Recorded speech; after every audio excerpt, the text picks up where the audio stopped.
Greetings, greetings. Lawful welcome, Kem.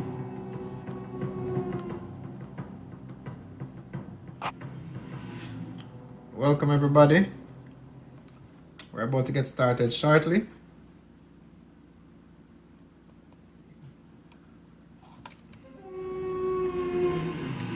Just putting a few things in perspective.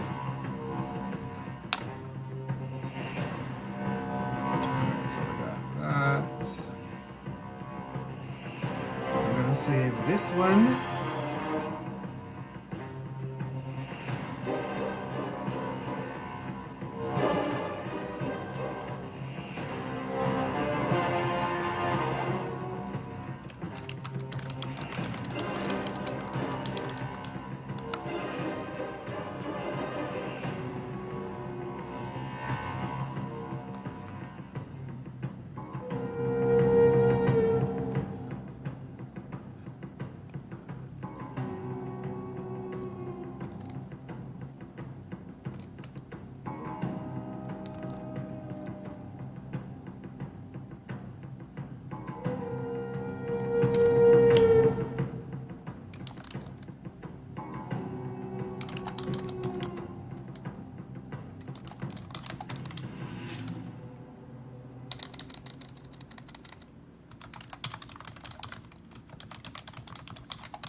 Welcome, welcome.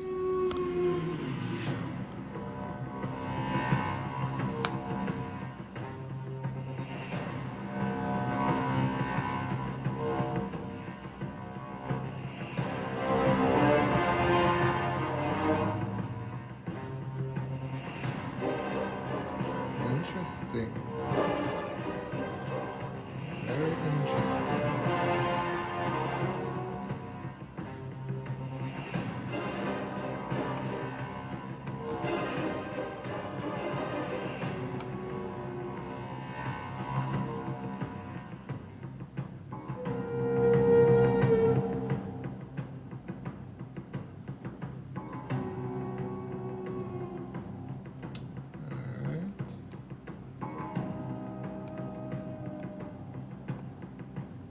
Just putting some material together so that we can have something that we're going to be reviewing,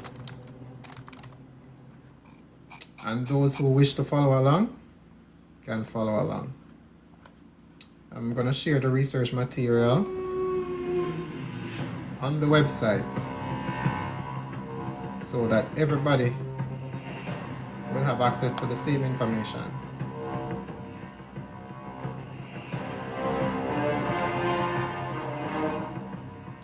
Oh, because of the music. Can you hear me now?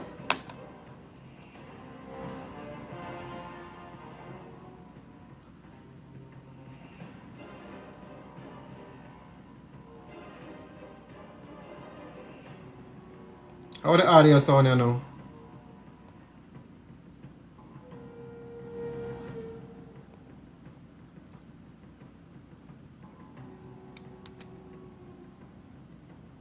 Okay, awesome.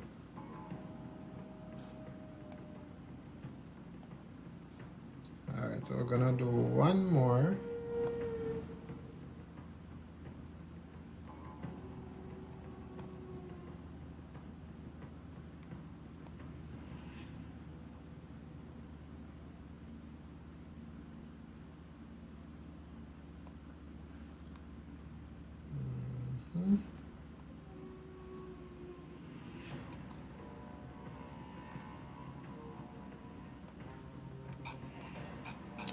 We're getting started shortly.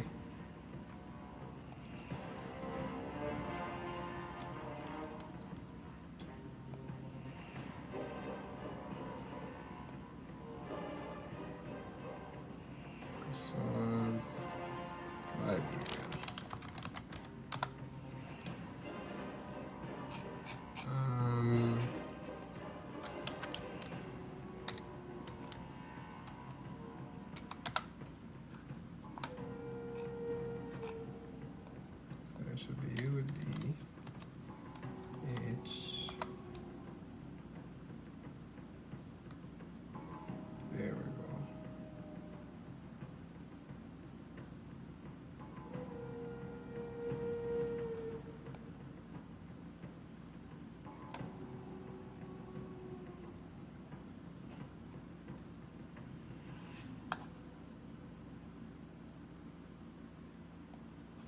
Okay.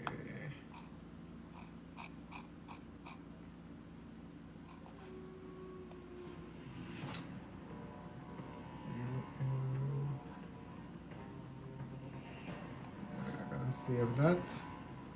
What was the other one? Yeah, we're just procuring a few research material that we're going to be using on the live today. So give me 1 second and we're going to get started shortly. Just hang tight. We have a lot of materials to cover. So just bear with me while I put everything together.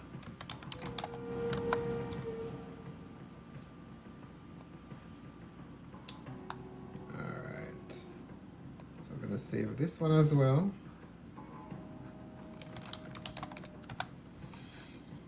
Alright, so now we are going to update our repository. Oh, you know, I did not work on the contact form. My apologies for not working on the contact form earlier. I am going to get on that shortly. Alright, so we have those. Now we're going to make sure we have it available on the website. So let's head over to the website and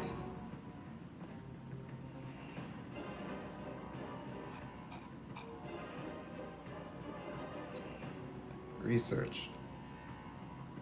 So we're going to use the research page.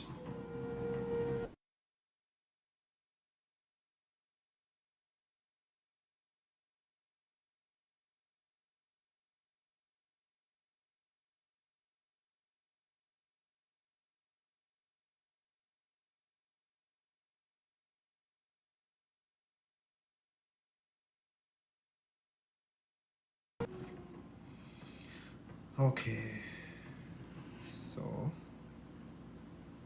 let us add these. That's 1.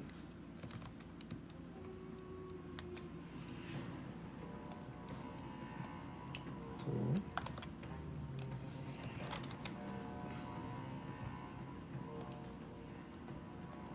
3.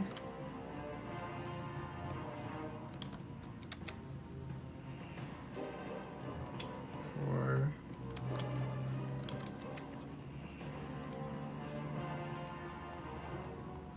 5. And the last one, 6. Alright, so these are all PDF. Just need to create these links. Let's get a short one. Gotcha. Alright. What's this again? Content, documents. Let's see what this says. Content, documents. Yeah. Alright, so I got that. I really should be linking to the external pages, but we're going to create an archive so that we have a live copy. We don't have to rely on web links.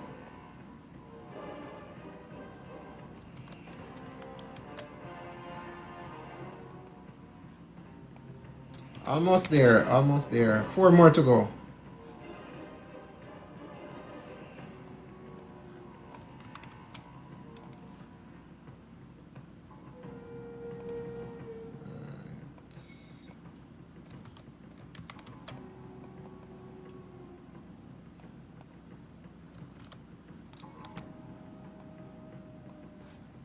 Alright. 3 more to go.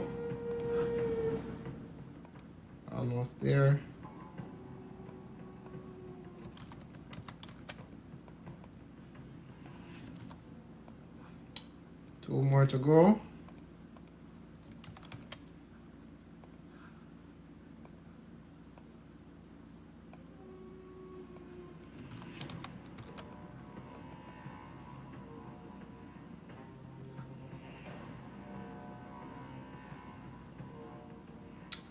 What's this here? What was this again?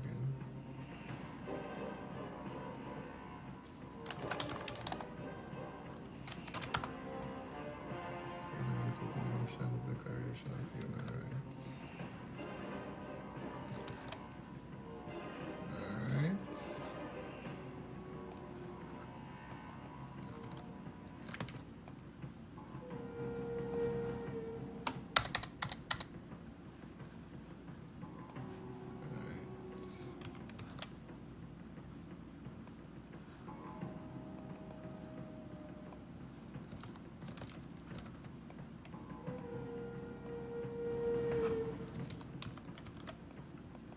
Alright. Last one. Last one. Okay.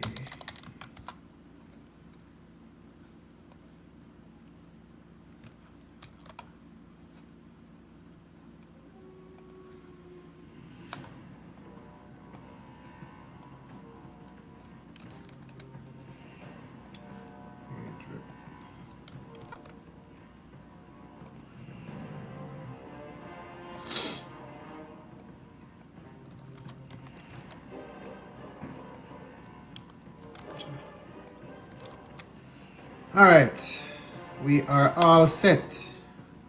So now we're going to create a separation so that we know what we are working with. All right, update, and we are ready to begin. So we're going to get rid of that. And we're going to start with the website. So let us bring up our draft.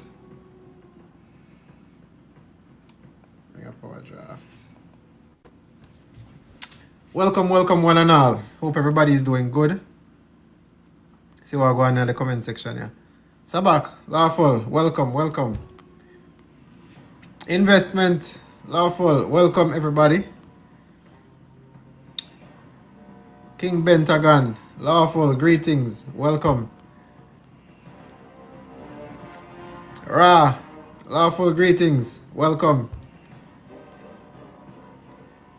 And Kwako, Lawful, greetings, welcome. All right, I think we covered everybody. We are now going to begin. We're going to begin this session of our constitutional drafting. The repairing, Lawful, welcome. Thank you for joining. For those who are new and for those who are still here throughout all of these sessions so far, what we're doing here is we are drafting the first constitution of Jamaica by the people, for the people. Okay? The constitution, let us talk about that just a little bit, just so people understand what we did, what we are talking about, what is all this about, why is it relevant, why is it important, all of these different things. Let us just cover that on the basic side of things. Okay? And that actually touches on what I am going to go into before we start our draft. Because the last time I was on live, the agents them come on and them start report the live, until my live got restricted in some regions. My live could not be reshared, so when you reposted the live, it would not go out to any audience. So you see, because of that, I did not last time get a chance to share, because I don't know how to do the thing already. See, if them violate, that's when I start sharing more information. So I am going to use the first part of this session to share some information first so we can get people up to speed. Clean Max, Lawful, welcome. All right, first things first, I'm going to clarify several things that people have been missing. King Kong, Lawful, welcome. Alright? So the first thing we're going to cover today, because I realize the agents are getting antsy. They are getting uneasy with what I am doing over here. So it seems like, say, them can't help it but to just report the live because them can't do nothing else. They've been trying heavily on trying to hack the website recently. And again, like I've said before, agents, even if the very minute chance that you are successful in hacking the website, we have backups and we have mirrors. So don't worry yourself. As soon as, if we're not that good, we're going to try and see if we can hack the site. Because we've been trying for months now. And what happened? It is still up and running. Right? It has not gone down yet. So here we are going. You see, even if we know somehow, some way, and the only way we not really get through is if we not possibly go through the ISP, which not going to happen. If we not somehow get through, we have backups and we have mirrors. So as soon as it go down, it is coming right back up with additional security measures. So keep on trying. Keep on trying. So, you say it's freezing up? I don't know. My connection appears to be good. Anybody else having freezing problems? Drop it in the comments. Anybody else having any problems with the live? Okay, good. So, you see, because them just now want to sit down and watch what go on. Now apparently they find it, I guess, useful to go out there and try to disrupt the thing. And I don't really share this much on the live, but I'm not going to even share some of that other information. But we can continue trying and see. Because guess what? If we not get paid, right, we don't have to do something, don't. So I'm not blame you. So anyways, let us clear up a few things that a lot of people have been getting wrong. And it is also because them don't want to listen to nobody else. This is why they keep on going down a certain path, and you keep on seeing some of them go to jail. You keep on seeing some of them harassed. You keep on seeing some of them disregarded. It doesn't matter what group you choose. Most of them, they are being tunnel vision. Them no want to see nothing else. Them no want to hear nothing else. Them feel like so them have the solution. And if you did have the solution, you would have been successful a long time ago. And specifically, I am talking about those groups out there who are calling themselves human rights groups. They are calling themselves indigenous groups. They are calling themselves all kinds of different things. I'm going to share something with you today that has been causing you not to be recognized. That's what I'm going to share today. So the first thing we're going to look at today is a document. Let me share my screen so you can see what I talk about. All right. This document is called the Jamaica Independence Act of 1962. And for those out there who don't know what an act is a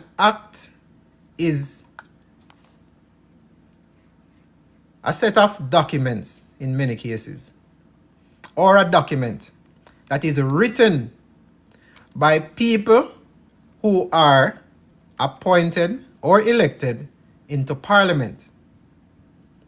And I have shared with you before that whatever is done in parliament is not supposed to be imposed on the people. Parliament, and the duty of parliament, is to ensure the business of the people get done. Parliament is not supposed to be interfering with the everyday life of everyday citizens. But anyways, let me show you something. Because when we talk, sometimes some people feel like say just because I might share I guess you can call it a certain bias towards certain information. Remember, anytime I say something, I can come with the receipts. I can show you my source. I can show you my authority. All right? So no feel like say a joke thing. So let us proceed. This is called the Jamaica Independence Act of 1962. So you see when time I celebrate and a Gallivant said Jamaica is independent. This document, is what was put into force. Call it the force of law. This is what allows you to celebrate Independence Day. Okay? All right. So, let us go down to the first section before you even start on anything. I want to look here. Let me see if I can. I don't know if I can zoom it in a little bit. Yeah. I show you for yourself. Okay? You can go find it. Let me show you too. Before we start. This is the website. voiceofjamaica.com. Right? If you go to the menu, you have a link where say research. You can click on that. And on the research link, you should have, let me see if it's there. Laws and Acts and Rules of Jamaica. So under Laws, Acts, Rules, Regulations of Jamaica, you have the Jamaica Independence Act, which is the first document on the list. So it is, a link is there on voiceofjamaica.com. But the document is not hosted there. It is hosted on the Ministry of Justice website. All right? So that is how you find it, or you can Google it. The Jamaica Independence Act of 1962. All right, let us continue. Now make sure I show you, so you can't say. I never tell you, say, I saw it go. All right. Before the document starts, it has a notice at the very top. What does it say? An act to make provision for and in connection with the attainment by Jamaica of fully responsible status within the Commonwealth. Let me read that again one more time, then I will explain legally what that means. An act to make provision for and in connection with the attainment by Jamaica of fully responsible status within the Commonwealth. First thing you don't see in this is nothing having to do with people. Second thing you don't see in this is nothing having to do with any kind of decision making. It says status within the Commonwealth. What is the Commonwealth? I covered this recently on my page and 60 lawful seconds. What does Commonwealth mean? Make we head over here so and look up Commonwealth. Let us go to Google. Can I find on a like search? Commonwealth.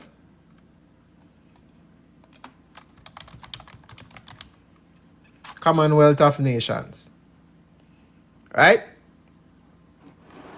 Here is a basic little summary. It says the Commonwealth is a voluntary association of 56 independent and equal nations. So hold on there. It's a 56 independent. So if the nation they're independent, what exactly are we saying? The document never say you're independent, What the document say? It says Jamaica, attainment by Jamaica of fully responsible status within the Commonwealth. It never say nobody independent or no country independent. It say they are responsible for the status within the Commonwealth. All right, let us go back over here. So now, right? There is a website called the commonwealth.org. This is where the information regarding the Commonwealth is stored. So you see what it says? The Commonwealth. Right? Who are we? About us. All right, let us go down here so. Let us go down where it talk about the history.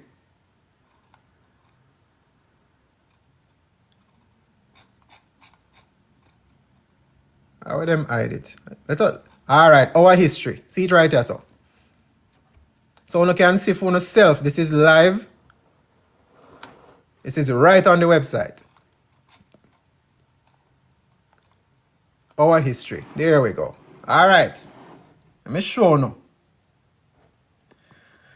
The Commonwealth is one of the world's oldest political association of states. Its roots go back to the British Empire, when countries around the world were ruled by Britain. Over time, different countries of the British Empire gained different levels of freedom. It never says freedom in full. It says different levels of freedom. From Britain, semi-independent countries were called dominions. Leaders of the dominions attended conferences with Britain from 1887. The 1926 Imperial Conference was attended by the leaders of Australia, blah, blah, blah, blah, blah. At the 1926 conference, Britain and the Dominions agreed that they were all equal members of a community within the British Empire. Within the British Empire. I know me assess some, me just read and I show you. There was no such thing as independence. You jump out of one glass and you jump in a one pot. There was no independence. Hence, the head of the British Empire is what? Is who? The crown same way. Okay? All right. I hope that was clear. Number 2, we never start read the document yet. And on the sister, independence was just political status. It was never about freeing people. Nowhere in this notice do you see anything having to do with people. All right. On the 19th of July, 1962, be it enacted by the Queen's Most Excellent Majesty, by and with the advice and consent of the Lords Spiritual and Temporal and Commons in this present Parliament assembled, and by the authority of the same, as follows. So them are the people them and the authority where enact this document here. We have said this is what we are going to do. Alright? 1. As from the 6th day of August 1962, in this act referred to as the appointed day, Her Majesty's government in the United Kingdom shall have no responsibility for the government of Jamaica.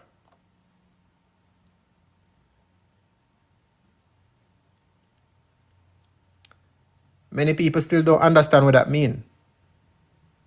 It never say they will not have responsibility for the people.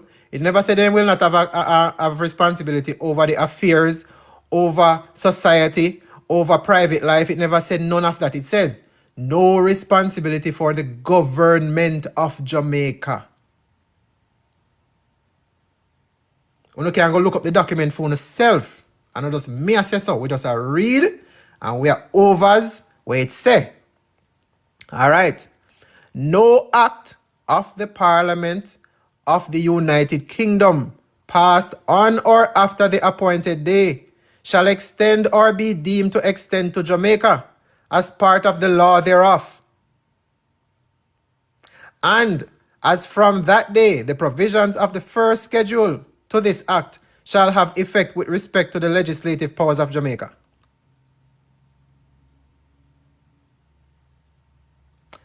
So it is basically saying from this date, August 6, 1962, no act of Parliament in the United Kingdom will have effect in Jamaica.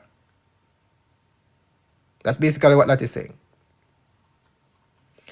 As from the appointed day, the British Nationality Act 1948 and 1958 shall have effect as if in subsection 3 of section 1 of the said Act of 1948, which provides for persons to be British subjects or Commonwealth citizens by virtue of citizenship of certain countries. For the words and Tanganyika, there were substituted the words Tanganyika and Jamaica. Now, I know some of you never go bother with try if we pronounce or spell this, but I'm going to show you something. This is why it is good to be curious. I'm going to show you something. Tanganyika. Let us go look it up. Google again. We are at Google. We're going to look for the word Tanganyika. When I look on the flag,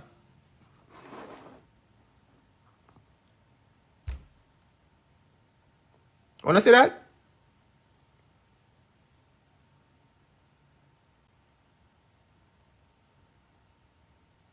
Wanna tell me if you wanna see that on the screen?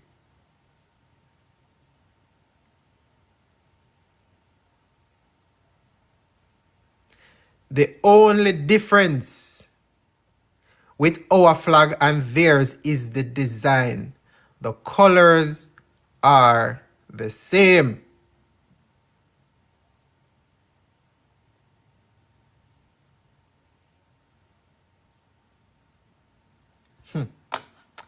Let us head back to this document here.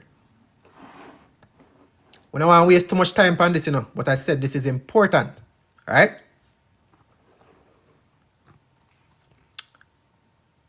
All right. Subject to the following provisions of this section, any person who immediately before the appointed day is a citizen of the United Kingdom and colonies shall on that day cease to be such citizens if, under the law of Jamaica, he becomes on that day a citizen of Jamaica. And he, his father, or his father's father was born in Jamaica. Subject to subsection 8 of this section, a person shall not cease to be a citizen of the United Kingdom and colonies under the last preceding subsection if he, his father, or his father's father was born in the United Kingdom or in a colony. So, you see, for the people who couldn't read or the people who never had no legal language dissemination when this act was passed, I don't know if you don't realize, a lot of people got deported when so-called independence was claimed. Independence had nothing to do with the people. It was still based on subjugation. It was still based on colonial laws. And the colonial laws continued with the enforcement of this document. So they must say, if you never born a UK,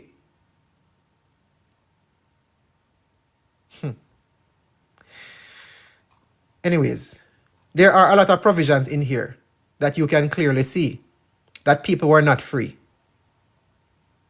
People were not free because they were removing citizenship from those who were not British citizens at the time. Even if, you see what I must say? If you were not a citizen of United Kingdom and the colonies, you were deemed not to be a citizen of the UK. So them start send you back.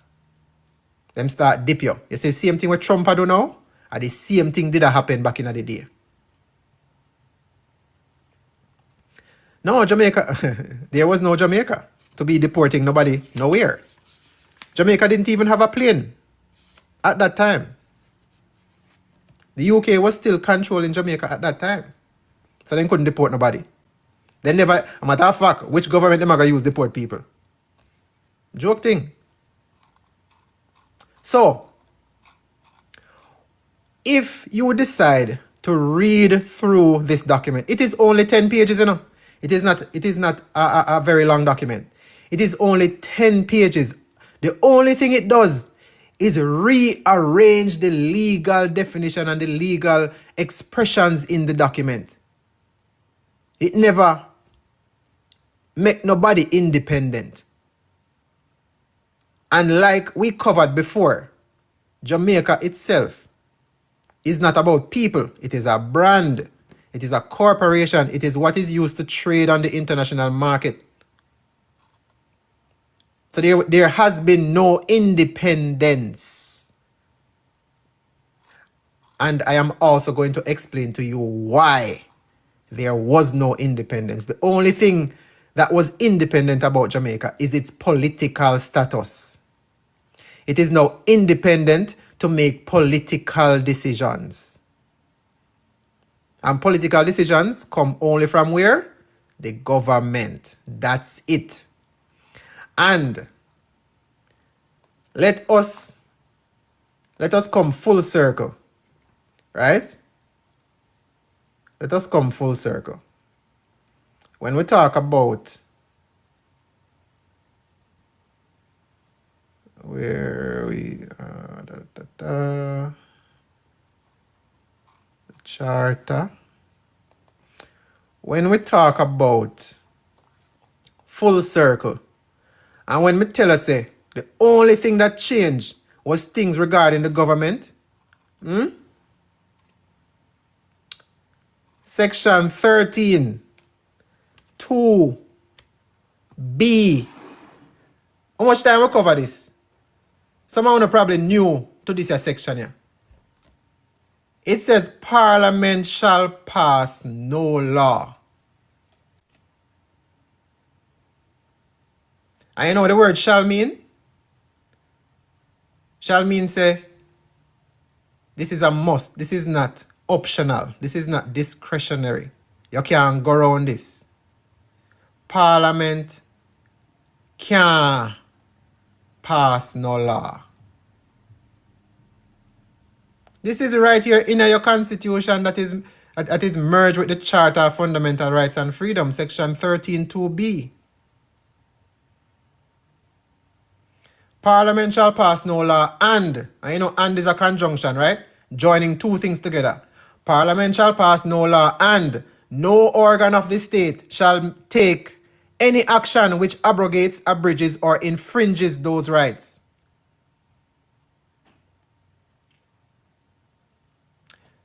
So, any right that you have that has been abridged. Listen, we're not going to get into the full thing right now. Okay? I just want to show you, say, I know chattings. I know just chattings. Is overstanding. Is comprehension. It is putting the pieces together. So you know exactly why. When we say we are here drafting a constitution, nobody thinks it just because it sounds nice. It is not because it sounds good. It is because we don't have one.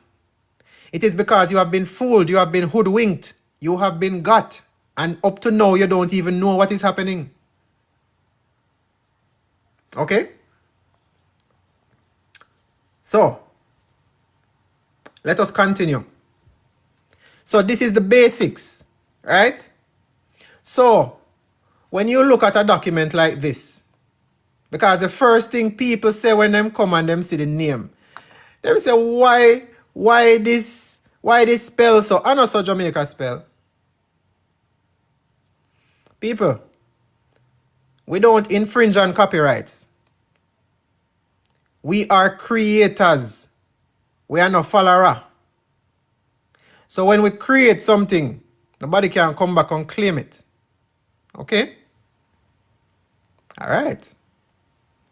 So, when we embark on the journey to now create a constitution, I am going to show you something else that you may have missed, because there are a lot of people out there who jump on them say, "Uno love follow up America, uno love follow up foreign, uno love go over here so and things say Jamaica foreign." Jamaica is foreign.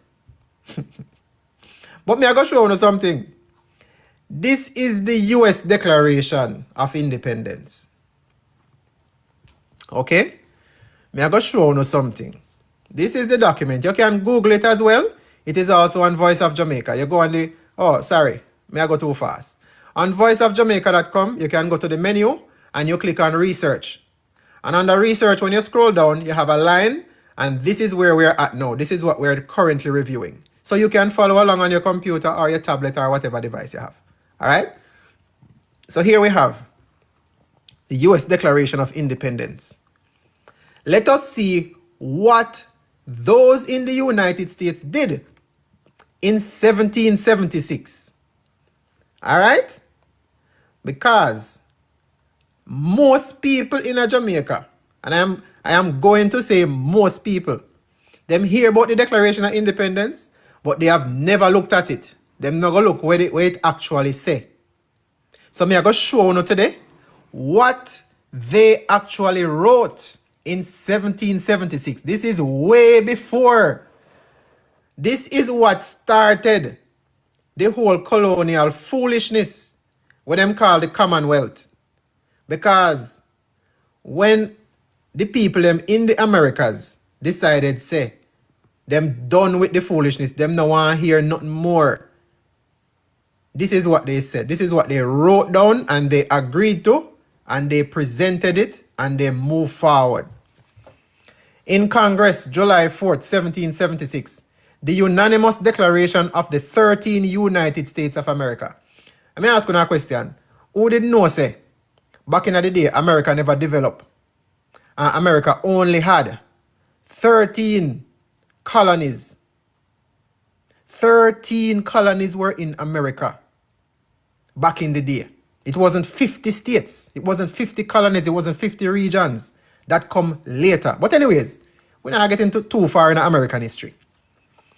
When, in the course of human events, it becomes necessary for one people to dissolve the political bands which have connected them with another, and to assume among them, the powers of the earth the separate and equal station to which the laws of nature and of nature's God entitle them, a decent respect to the opinions of mankind requires that they should declare the causes which impel them to the separation.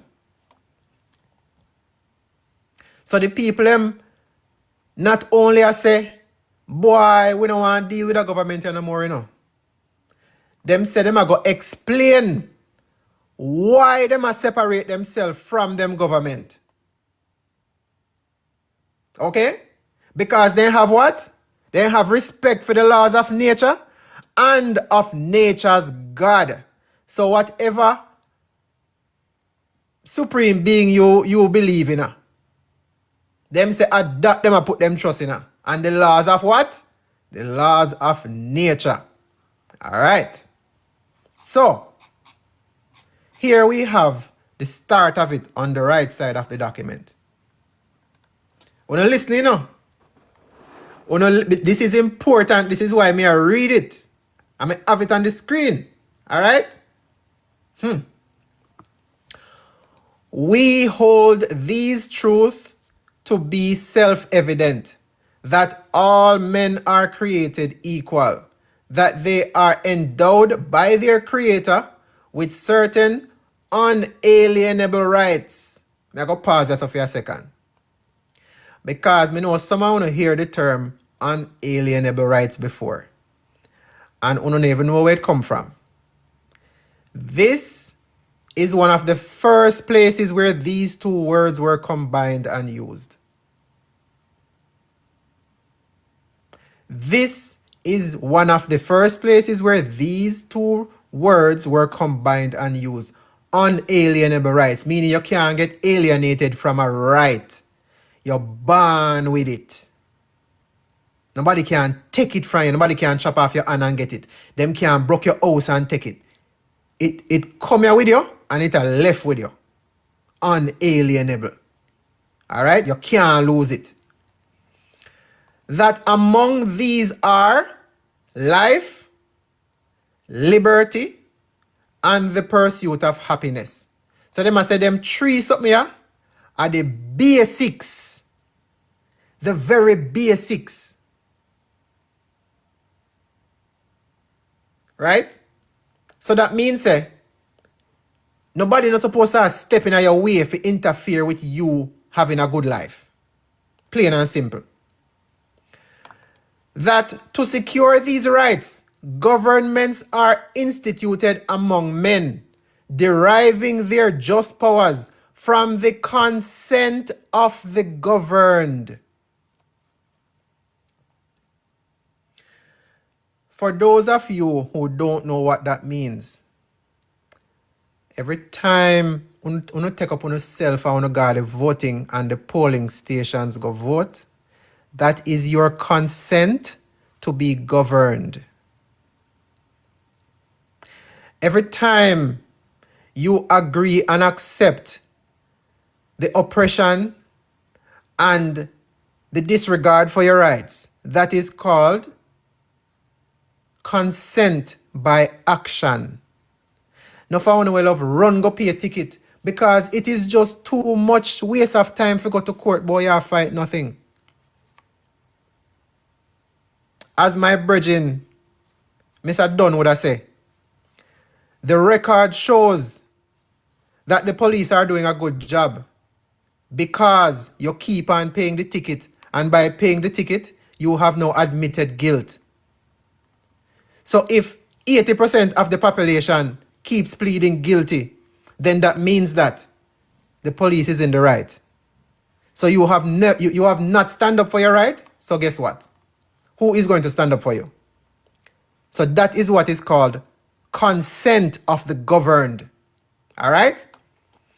That whenever any form of government becomes destructive of these ends, it is the right of the people to alter or to abolish it and to institute new government, laying its foundation on such principles and organization, its powers in such form as to them shall seem most likely to effect their safety and happiness. I wonder if you not hear what I read.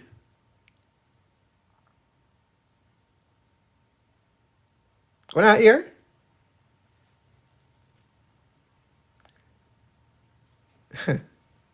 Let us continue. Prudence, indeed, will dictate that governments long established should not be changed for light or transient causes.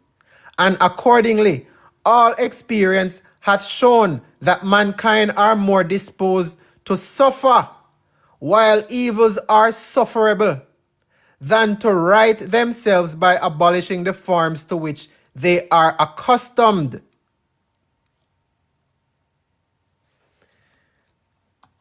People, this document was written in 1776. 1776. The people them look and them say what? The government is no longer benefiting our life, liberty, or happiness. So these are the reasons why they have decided to break away, to dismantle the political bonds. You remember a while ago me show no? The Jamaica Independence Act. What did it say? What did it say at the very top of the document? An act to make provisions for and in connection with the attainment of Jamaica by fully responsible status within the Commonwealth. This is strictly political. Political.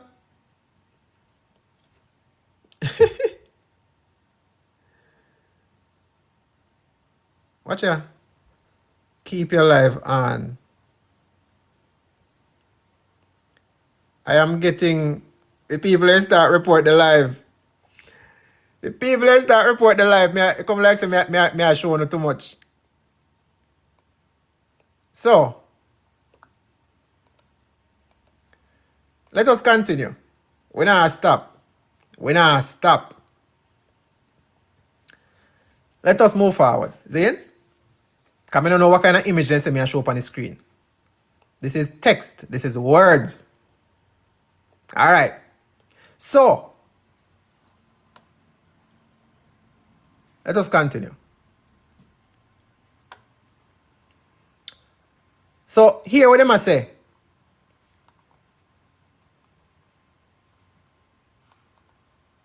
Here what them I say. That mankind are more disposed to suffer, while evils are sufferable, than to right themselves by abolishing the forms to which they are accustomed. So you see, because people used to the government, people used to some kind of structure, you see, because people used to a certain way of life, they are afraid to make any changes because they don't know what will happen. So is the same thing was happening, what, 300, 400 years ago? This same exact thing happening now. The people them realize say what? The government is no longer serving them. But don't take my word for it. Hear what them say. But when a long train of abuses and usurpations pursuing invariably the same object, envices are designed to reduce them under absolute despotism. It is their right, it is their duty to throw off such government and to provide new guards for their future security. I am only reading for those who did not get this part of history. Such has been the patient sufferance of these colonies, and such is now the necessity which constrains them to alter their former systems of government. The history of the present King of Great Britain is a history of repeated injuries and usurpations, all having in direct object the establishment of an absolute tyranny over these states. To prove this, let facts be submitted to a candid world.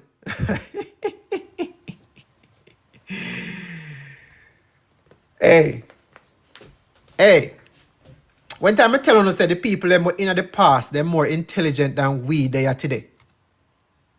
Because we in ourselves have been bombarded with information.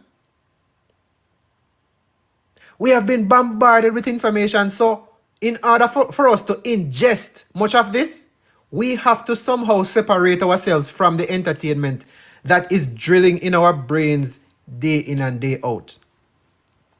So you hear what the people them say, to prove this, let facts be submitted to a candid world. So not only are they describing the atrocities that they are living. Let me ask you now a question. Does this sound familiar? Does this sound familiar to your daily life today?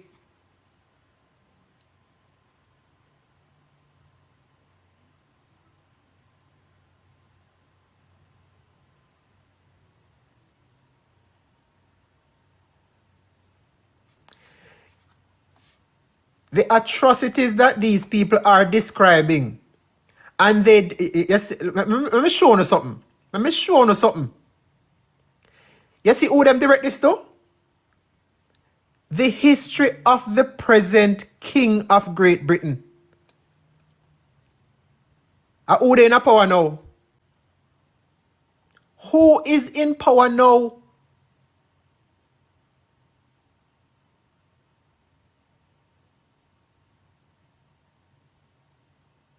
So when we talk about oppression, when we talk about rights not being respected, when we talk about the injuries that we sustain, like people will literally get thrown in jail just because of an accusation. No evidence to prove anything. And then on top of that, you cannot, in many cases, if you are not learned, if you don't get a good attorney, if you don't know how to navigate the system, you cannot hold these people accountable. They can tell us that it was a mistake. The only time they pay restitution is when it is clear that the system was broken in its movement, where people spend time in jail for a long period of time, that is when they start saying, oh, you know, say, this was very bad. We are sorry. So here is some millions. After your life has been wasted away in our jail cell. It is no different from what the people them did experience back in 1776 and before.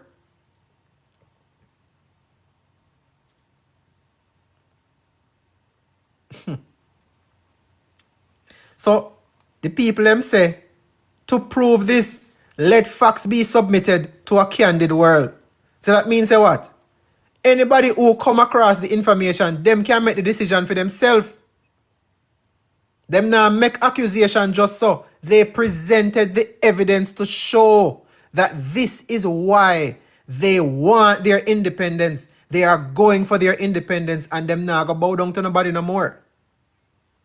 Because they can't get justice.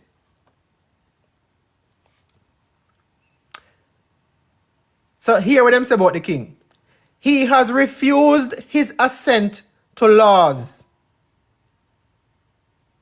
the most wholesome and necessary for a public good. Let me ask you another question. Which legislation in a Jamaica say it is a law?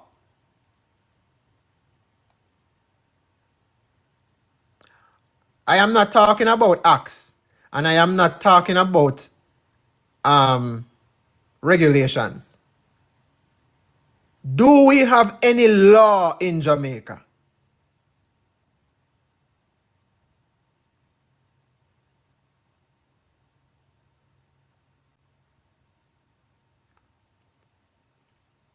This is the same thing happening in 1776. The people them realize say, without laws, you can't have public good. The reason is, a law is not changeable on a whim. Parliament can pass anything at a whim. They can go in, draft up documents, send it over to Governor General, and it becomes law. Without any kind of input from the people.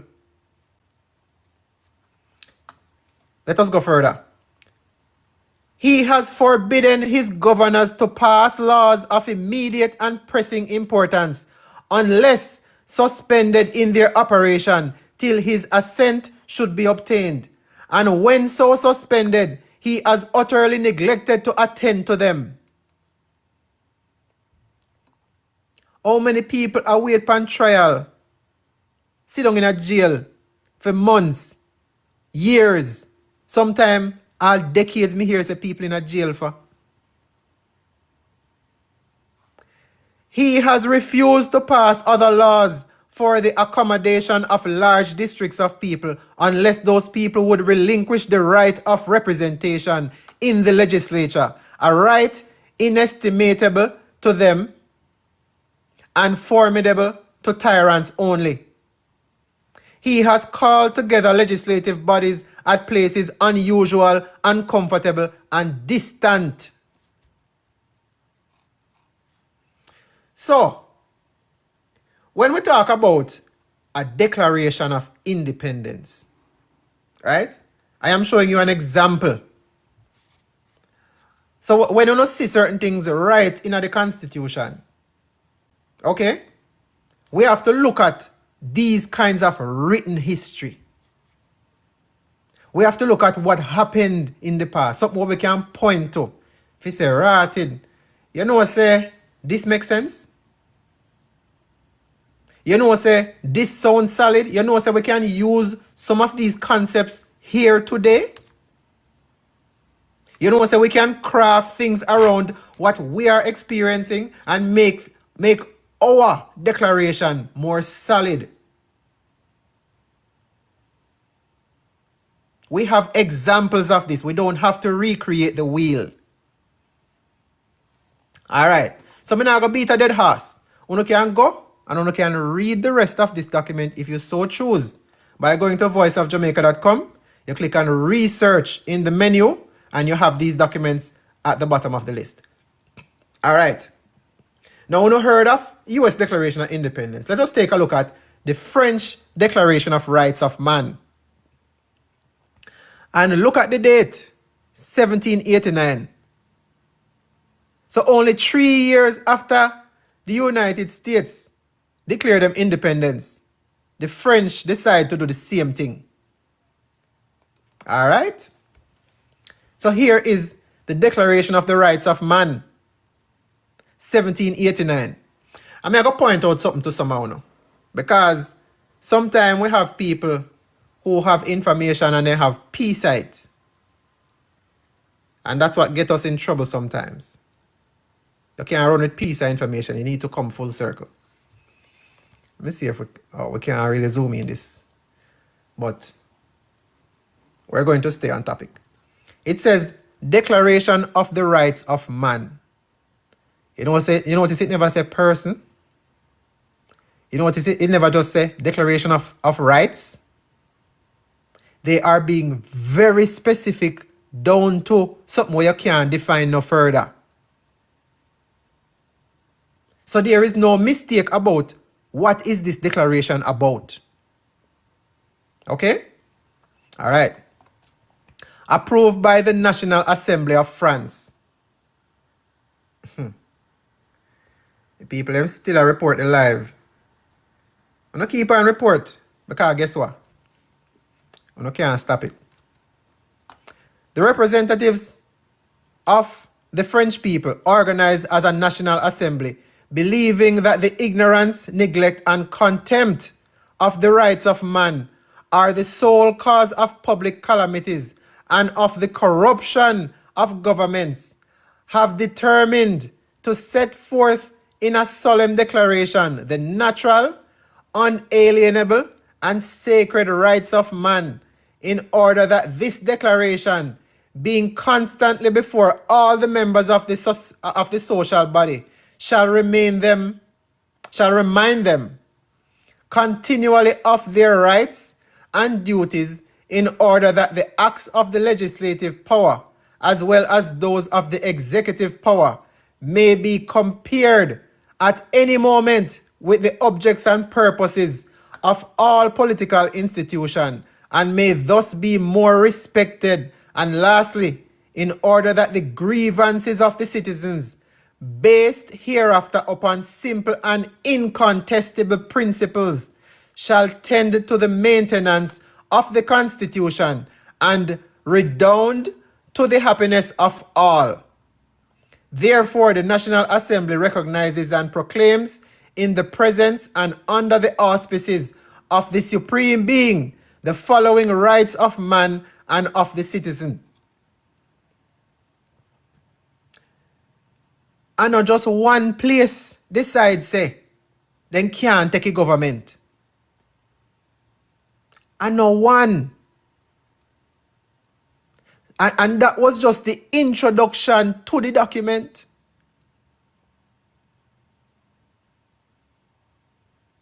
So everybody who decides that they are going to declare independence, they are going to declare rights, they are going to declare separation from political government, it is all because of frustration of the disregard or the violation of their rights by the very government that is claiming that they are equal. All right. Let us take a look at Venezuela, which we know they might try overrun Venezuela from with here. Right? Declaration of Independence of Venezuela.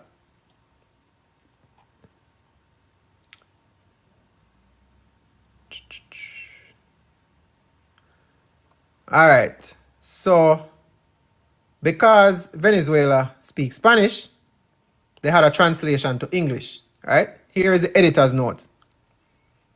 July 5th, 1811, heralded Venezuela's formal break with the Spanish crown. So you have the British crown, you have the Spanish crown, and you have several other ruling families that has been going around oppressing people. So Venezuela formal break with the Spanish crown when its members of Congress approved the Venezuelan Declaration of Independence, which was clearly influenced by our July 4th, 1776 declaration. What am I telling you say? What did I tell you? The July 1776 declaration by the US, the United States, is what started the other nations on the path of declaring their independence from whatever colonial masters are there. In establishing an independent nation, the Venezuelan Firma Acta de la Independencia, or signing of the Act of Independence, aimed to create a society based on democratic principles long denied to them.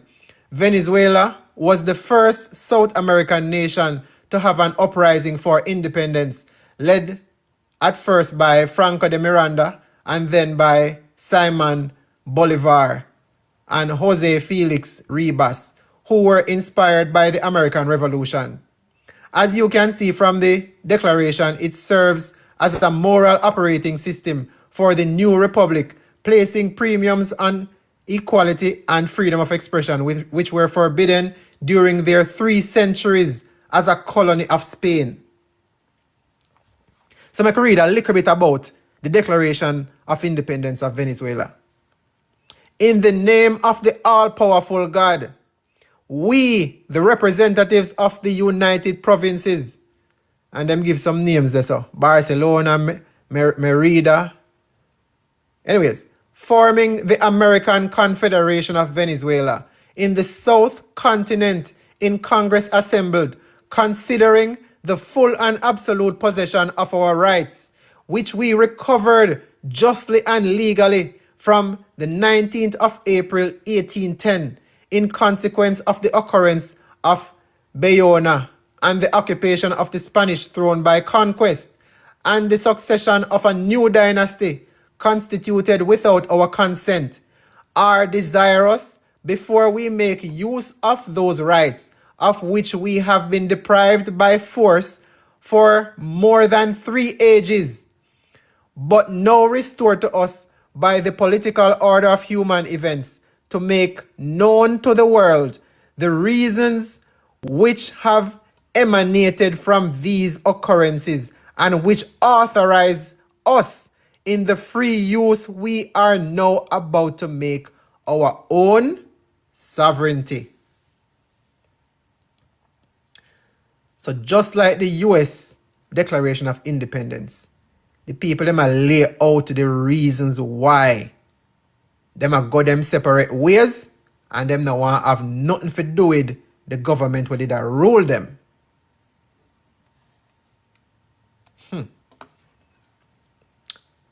Liberia, let us go over to Africa. Declaration of Independence.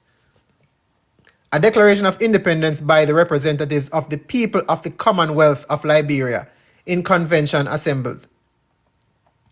July 16, 1847.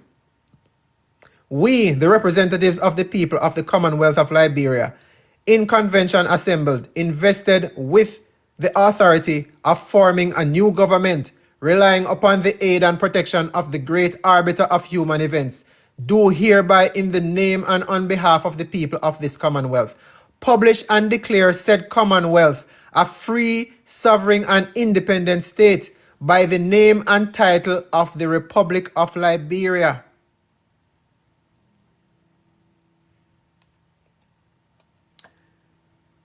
So when time I tell you say the people them of the past wasn't no little joke thing. It wasn't people just running around and try chop up this and a burn up that. The intelligence was unmatched. We were at peak intelligence when you see some of these events happening. And the only reason we don't see the peak intelligence today is because those with the intelligence and the knowledge, them now run around on social media. Them now run around and try encourage nobody. I try change nobody's mind. So as you can see, these people in the past who decided to write their Declaration of Independence and craft their own constitutions,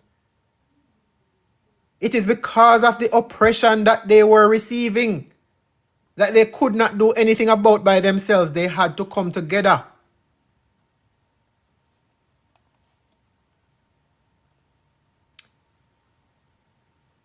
So, you have the United Nations Declaration on the Rights of Indigenous. Alright, so we don't talk about the Declarations of Independence, right? And I said I was going to explain to you why some of these groups who are out there, these human rights groups and these groups that form their own little tribe, this is why they keep getting disregarded. So for example, we have here the United Nations Declaration on Rights of Indigenous Peoples, right? And here it says, the General Assembly, take note of the recommendation of the Human Rights Council contained in the resolution of 1/2 of the 29th of June 2006, by which the Council adopted the text of the United Nations Declaration on the Rights of Indigenous Peoples, recalling the resolution of 61-178 of December 20th of December 2006, by which it decided to defer consideration of the action. So this basically says, okay, now they have accepted the recommendations, right?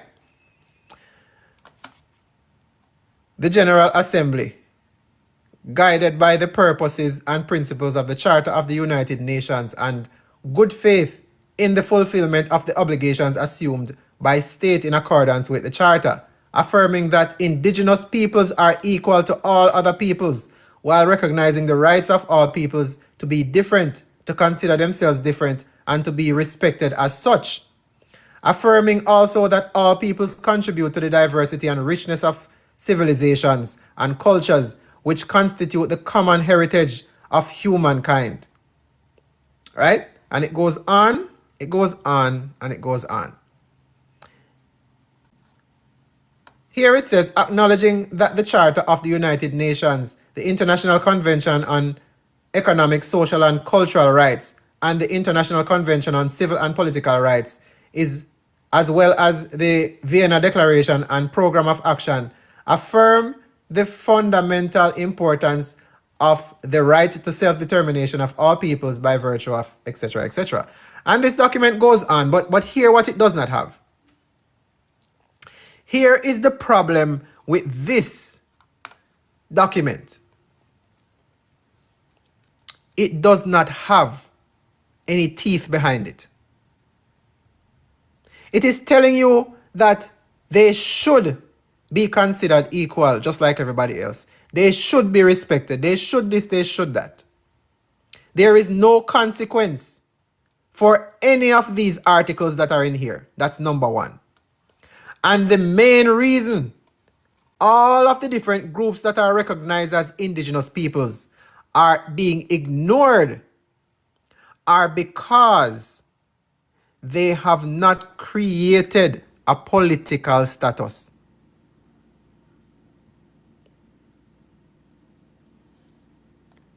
You want to hear me say?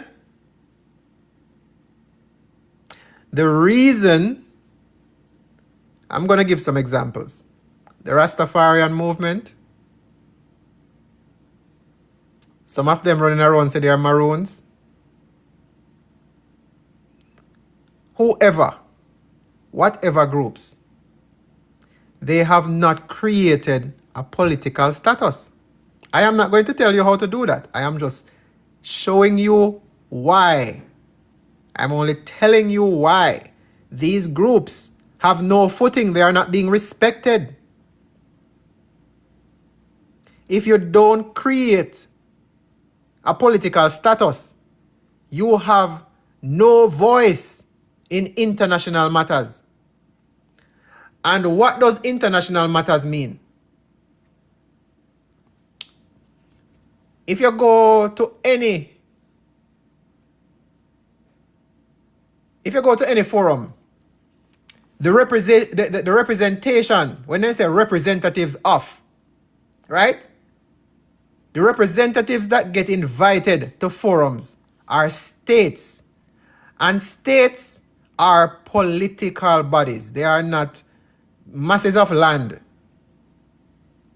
So if you don't create a political body, you have no say in international matters.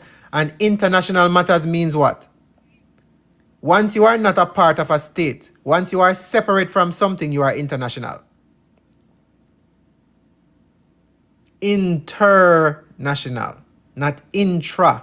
There is something called intranational, meaning within the political bounds of any kind of political area. But when you have international, it is outside of what you recognize. You are simply respecting that other state. You are respecting their laws and their rules for governing whatever they are doing. But if you don't have that, and you just say, well, we are just this group, we are just that group, and we are not going to deal with anything political, that is why you are being ignored. Because everything else around the world, they create a political state, a political status. And once a political status is created, you have to create rules, regulations, punishment, courts, and some kind of enforcement mechanism. So if you don't have that, it doesn't matter how much march you go march and how much picketing you go do. You will never be recognized. Because you are not recognizing the power structure that is out there. So the power structure out there is not going to recognize you. So if you want to play ball, that is the requirement. You have to become a political body with a political status. That is how you get recognized internationally between states. Right?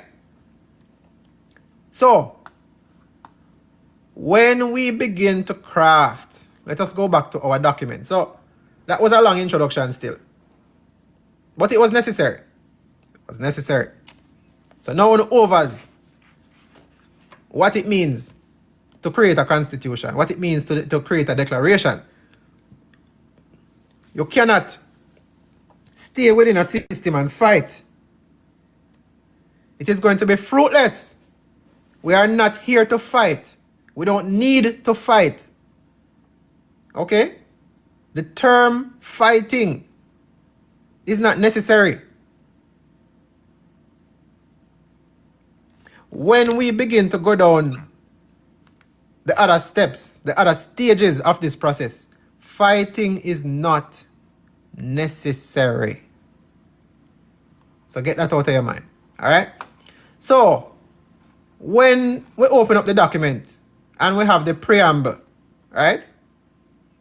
And we have the declaration. This is the reason we create the declaration.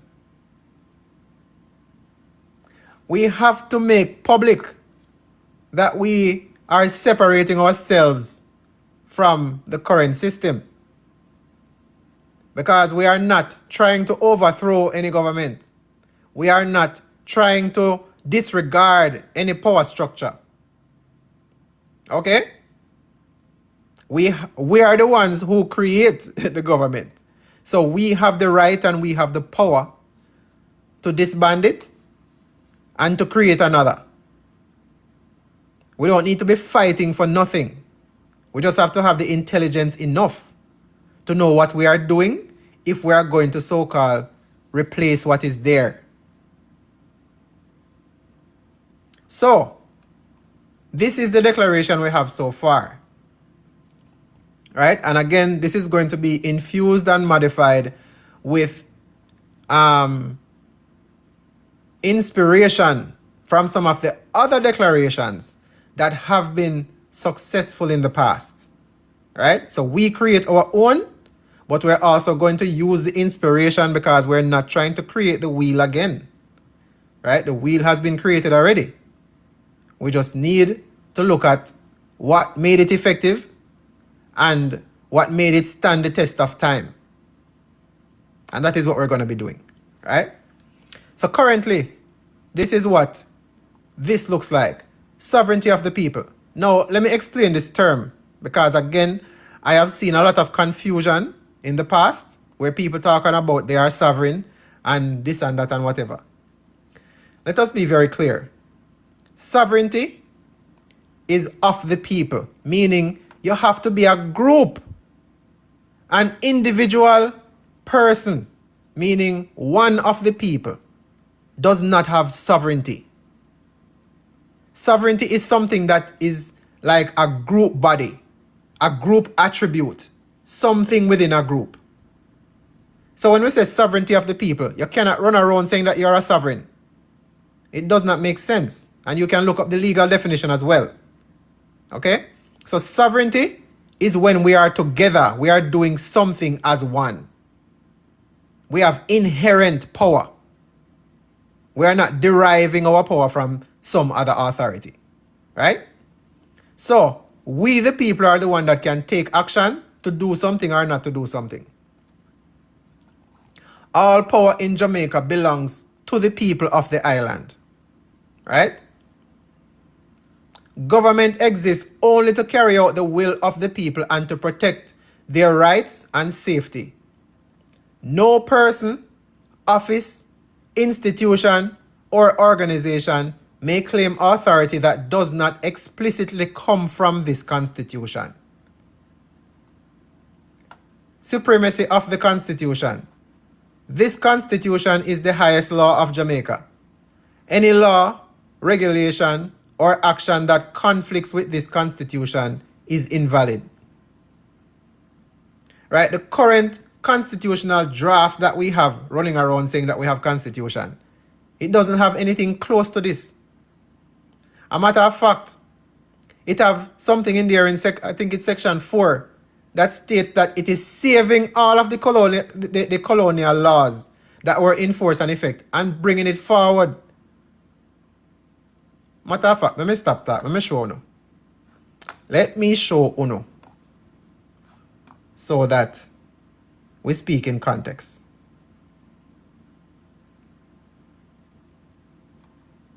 Let us bring it up.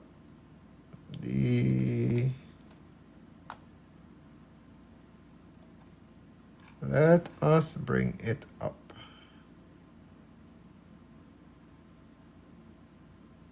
Jamaica Constitution, right? So here we have the Jamaica Constitution, right? Section 4, existing laws, right? So let us go down to, and again, we've said this many times. You notice how them style the Jamaica Constitution. Constitution is in bracket, meaning it is only there as a reference. This is what it is used as. So this is the Jamaica Order in Council 1962. Right? Anyways. Kimar, lawful, welcome. Let us proceed. So, section 4. Right? Because when we say lawful always, that means we always have the law in our pocket. Right? So here we have section 4 of the Constitution. Order in Council 1962 that we currently have in force and effect. What does it say?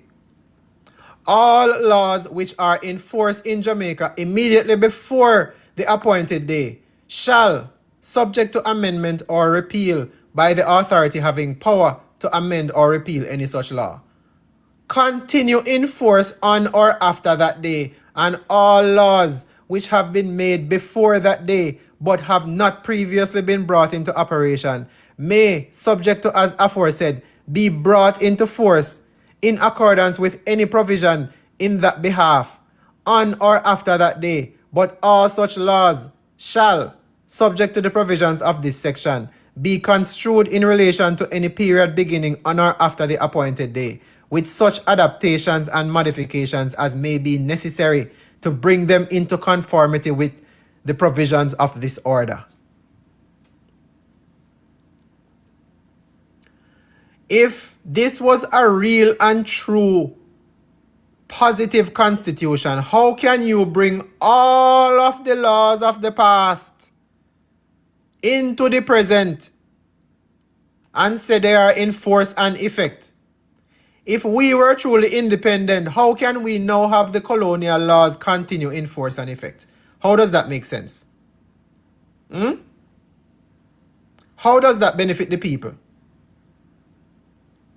The point of the Constitution was so that after independence, there would be one body of law. And the one little good when it's supposed to happen, now you corrupt it and say, all of the law them did the enforce and effect before the Constitution, they are going to continue in force and effect. So, I know chattings. Here is the evidence for you. We all have been living under the colonial past. In the past and in the present, because we have not created a constitution for ourselves. So, this is why we put certain things in here. So we say anything with conflict with this constitution is invalid. We not say subject to review. We not say consideration. It just plain invalid. It not no force and effect. Equality before the law. All people are equal under the law. No person shall receive immunity or special protection from the law because of rank, wealth, political position, or public office. We all know somebody. We all either know somebody or see somebody we get way because of their political status or their social status. Walla we know somebody we can get away with things. See it? So this is how you level the playing field. Nobody can get no special treatment. Plain and simple. You're not immune and you get the same penalty as somebody will do the next same thing. Plain law. All laws must be written in clear language. Hidden rules, unwritten assumptions, unwritten presumptions, unwritten doctrines, or secret interpretations of law shall not be recognized nor enforced. So you see those of you who go into court and them use words where you don't understand, all of them something they get abolished. If you're not talking a plain English, that means say you violate the law. And anybody, remember me saying no, anybody, so I could have even one judge. If a judge start talking or something you don't understand, you file a claim against that judge. You might get the same punishment like anybody else who violate the law. Plain and simple. Right? We can't have nobody sitting above the law. That no make no sense. That is not equal. Open government. All actions of government must be recorded and open to public review unless the safety of the people requires temporary secrecy, limited by time. Right? Plain and simple. Nothing can hide. Accountability. Every public official is personally responsible for the lawful exercise of their authority. Let me say that again. Every public official is personally responsible for the lawful exercise of their authority. So you can't blame nobody if you are acting in ignorance. There is no such thing as a mistake when it comes to the law. Either you do it or you don't. Kwako say, make patwa the official language. Well, that would be a problem. The problem with that is most people in Jamaica do not know how to write patwa. We have not been taught. We have not practiced. That can go into effect if most people can write it. Some people can't even read it. Right? So we have to make things equal. It is going to be recognized as an official language. Right? The whole of we talk patwa. So we have to make patwa an official language. But we can't force it upon people if you say, well, if you can't understand patwa, then are your business that. No. That would be unfair. Right? But it's definitely going to be recognized. Violations of the law by public officials shall be investigated and judged under the same law that applies to all citizens. So we're not going to have no special court for nobody. If you violate the law, you go in front of the same court. Right? Everybody get tried the same way. Protection of the land. The land, rivers, forests, and seas of Jamaica belong to the people and must be protected for present and future generations. Right? Civil participation. The people shall participate directly in important decisions of national importance and parish importance through open voting. Government shall not exist as a distant authority, but as a structure maintained by the people themselves. Right? So that is what we have for the declaration thus far. And what we're going to do is we're going to, like I said before, we're going to infuse some of the principles we went through with some of these other constitutions, like the US Declaration of Independence, the French Declaration of Independence, and also the Liberia Declaration of Independence, right? So we're going to take out elements out of these. I am going to infuse some of these sections together. Yes, it is going to be a little bit lengthy, but it is necessary. And I am going to need the input of you all. Share your grievances. Why should we separate ourselves from the current colonial rule? What problems are we having? Why is it necessary for us to band together and say, no, this is enough. We don't want any more of this. Our power is being abused. Right? So, in our next session, what we're going to do is we're going to have live input. So mark it on your calendar for Wednesday. We're going to have live sessions where after I am done drafting the base of our declaration, we are going to have input on what exactly our grievances are, what is causing us problems currently that is causing us to want to separate and to create a government that will respect and uphold our rights as a free people and bring back equal protection and enforcement of the law. Right?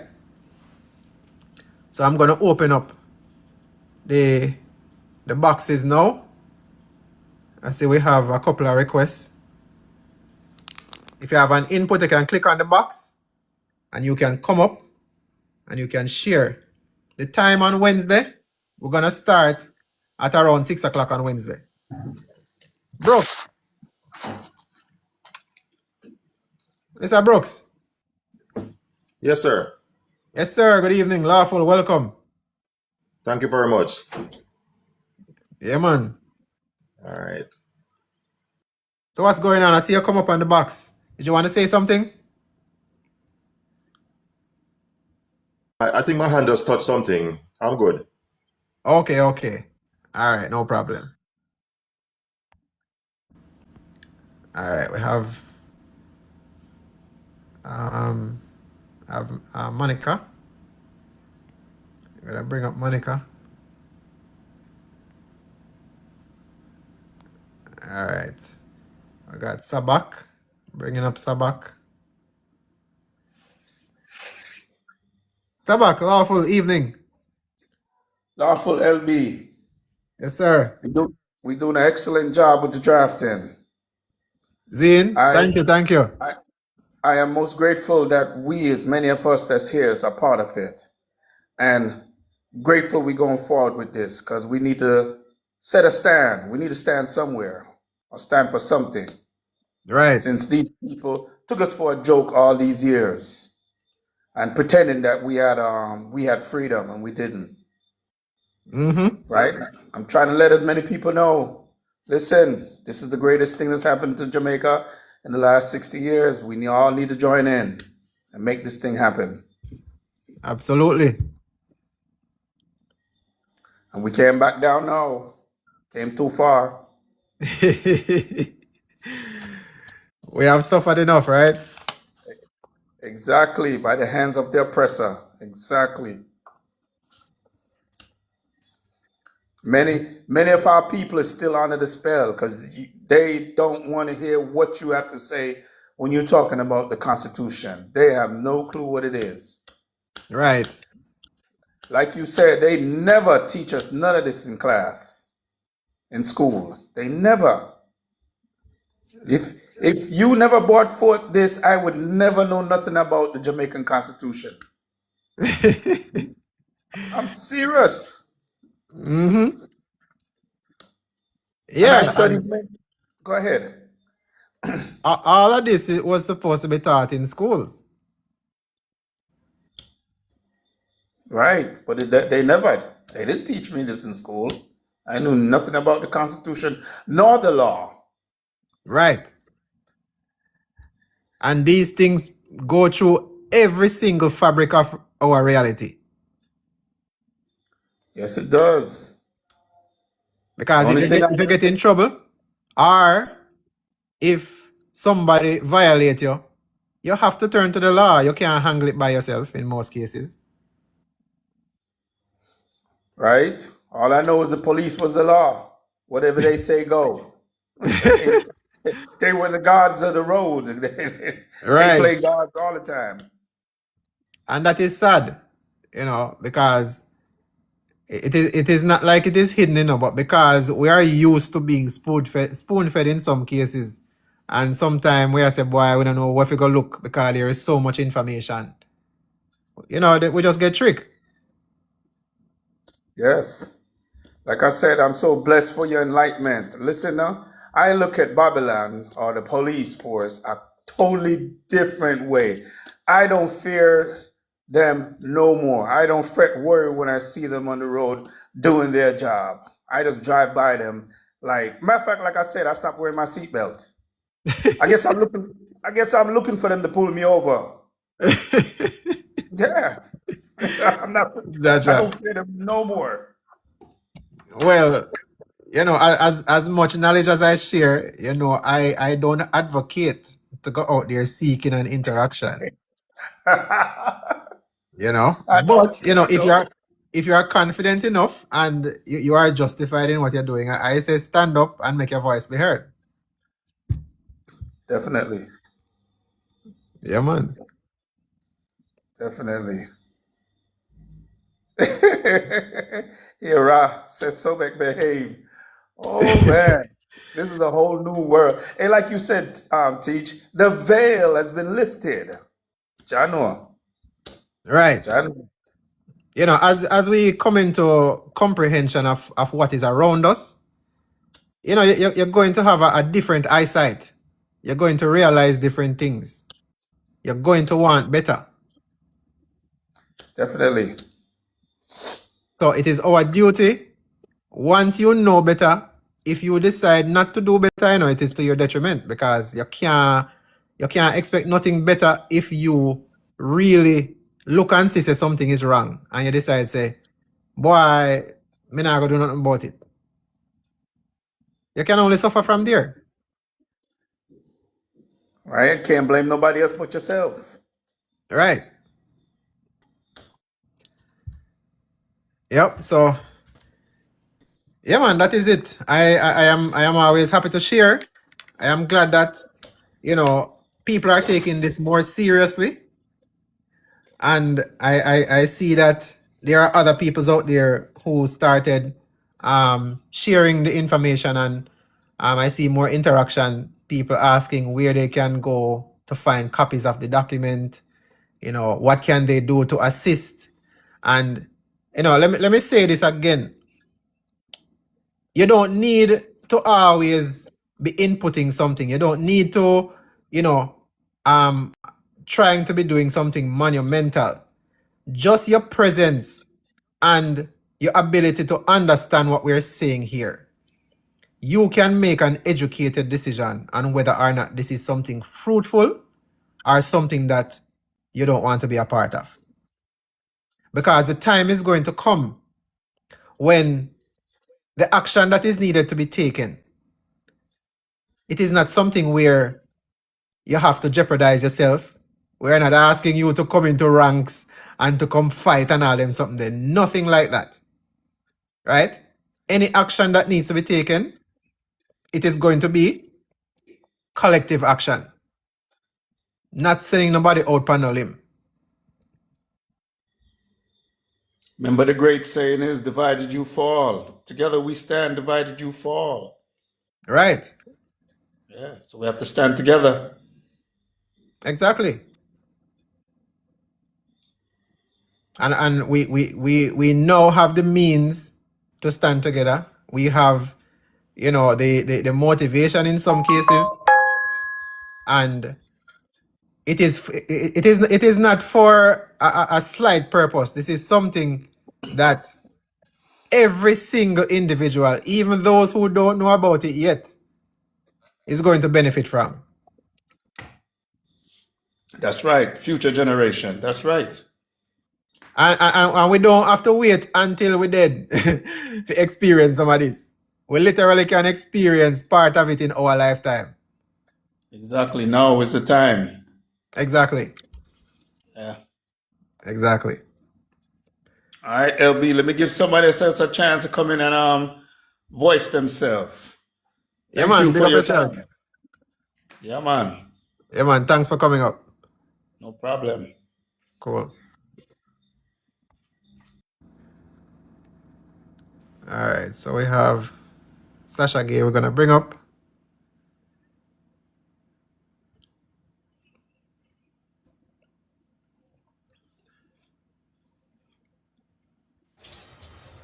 Sasha Gay. Hello. Oh, go on. Let me down there, please, LB. Sorry. Lawful evening. All right. No problem. All right. All right. So look like that was a fat finger. So if anybody else want to come up, share your views, share your opinions.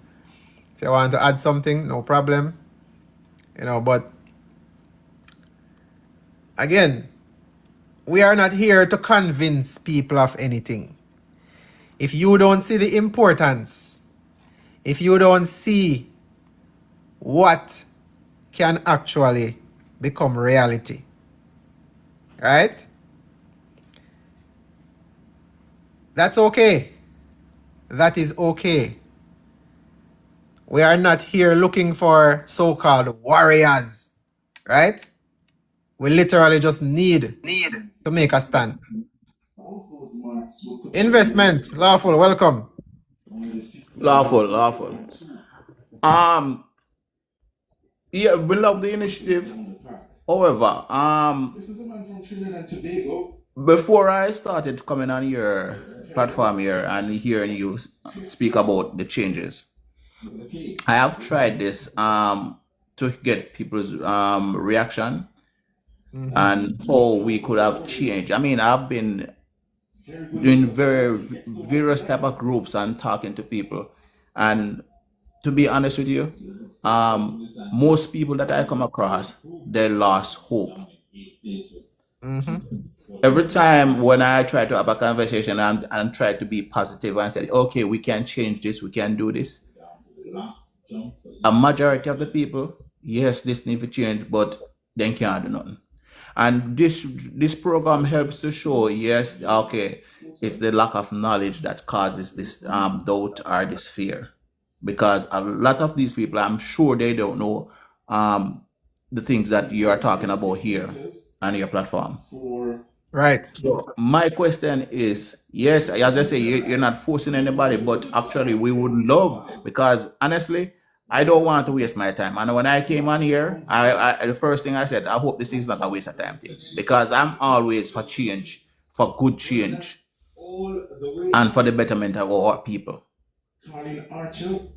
But as I said before, there are a lot of doubts out there where change is concerned. And as you said a while ago, you're not forcing anybody. But how do we, if we taking this serious as I am taking it serious, and many of your followers are taking it serious, but how do we get other people on board? Because there's social media. Some people, yes, we may consider say social media is all over Jamaica and everybody have a platform, but it's not everybody. And I'm thinking we need to get this thing reaching a wider section of Jamaica other than just platform. I don't know if I'm overstretching here or something, but this is just my thought. Well, there are a couple of things there, right? The first thing is that, like I said, well, I said this earlier, we are not looking to get everybody support because that is impossible. Right? There are people who are depending on the current system and they don't want to see any changes. I agree. That's the first thing. The second thing is there are some people who it doesn't matter what good you think you are doing, them not believing in nothing. So they will always be cynical, they will always be bad mind, they will always have something negative to say. We don't care about those people. Because at the end of the day, if something turn out to be good for them, they are going to get up off of their butt and they are going to join in as well. There are some people who they don't want to be at the forefront of nothing. They want to see it work first. Right? So we have all different dynamics of people. So the point here is this. Right now, we are not complete with the draft. We are not at, as you can see, a crossroads where we need to implement it right now. Yeah. However, there is collaboration going on in the background for others who have similar or bigger platforms where we're going to be collaborating and sharing the information once we get closer to the completion of these documents. Great. I understand that. Yes, so it is not just the people who you might see show up on the live or, you know. Yeah, man, I understand that. But just Right. want to have an understanding, which you just explained that you have a bigger we have plans for a bigger platform to have people share. But Yes. As I said, as always say, you don't really need the interaction of a lot of people, but just for the support. But when the support times come, when the time comes for the support, how are we gonna garner this support? It's just by the social media platforms. No. Okay. I cannot say much right now, but the social media platform is stage one. I understand, because that's where I'm thinking, because as I said to you, I've spoken to a lot of people about change. And as I said, a lot of people, they lost hope. And yes, they agree with the changes, but they actually think that there's nothing we can do. Right. And this is why I'm saying this I can appreciate, because it educates us as to what we can do and what rights we have. Right. So other than this platform, well, as you said, in time to come, there you will take more steps into getting the information out and stuff like that. I understand. Right. All right, no problem, my brother. Lawful. Yeah, man. Big up yourself.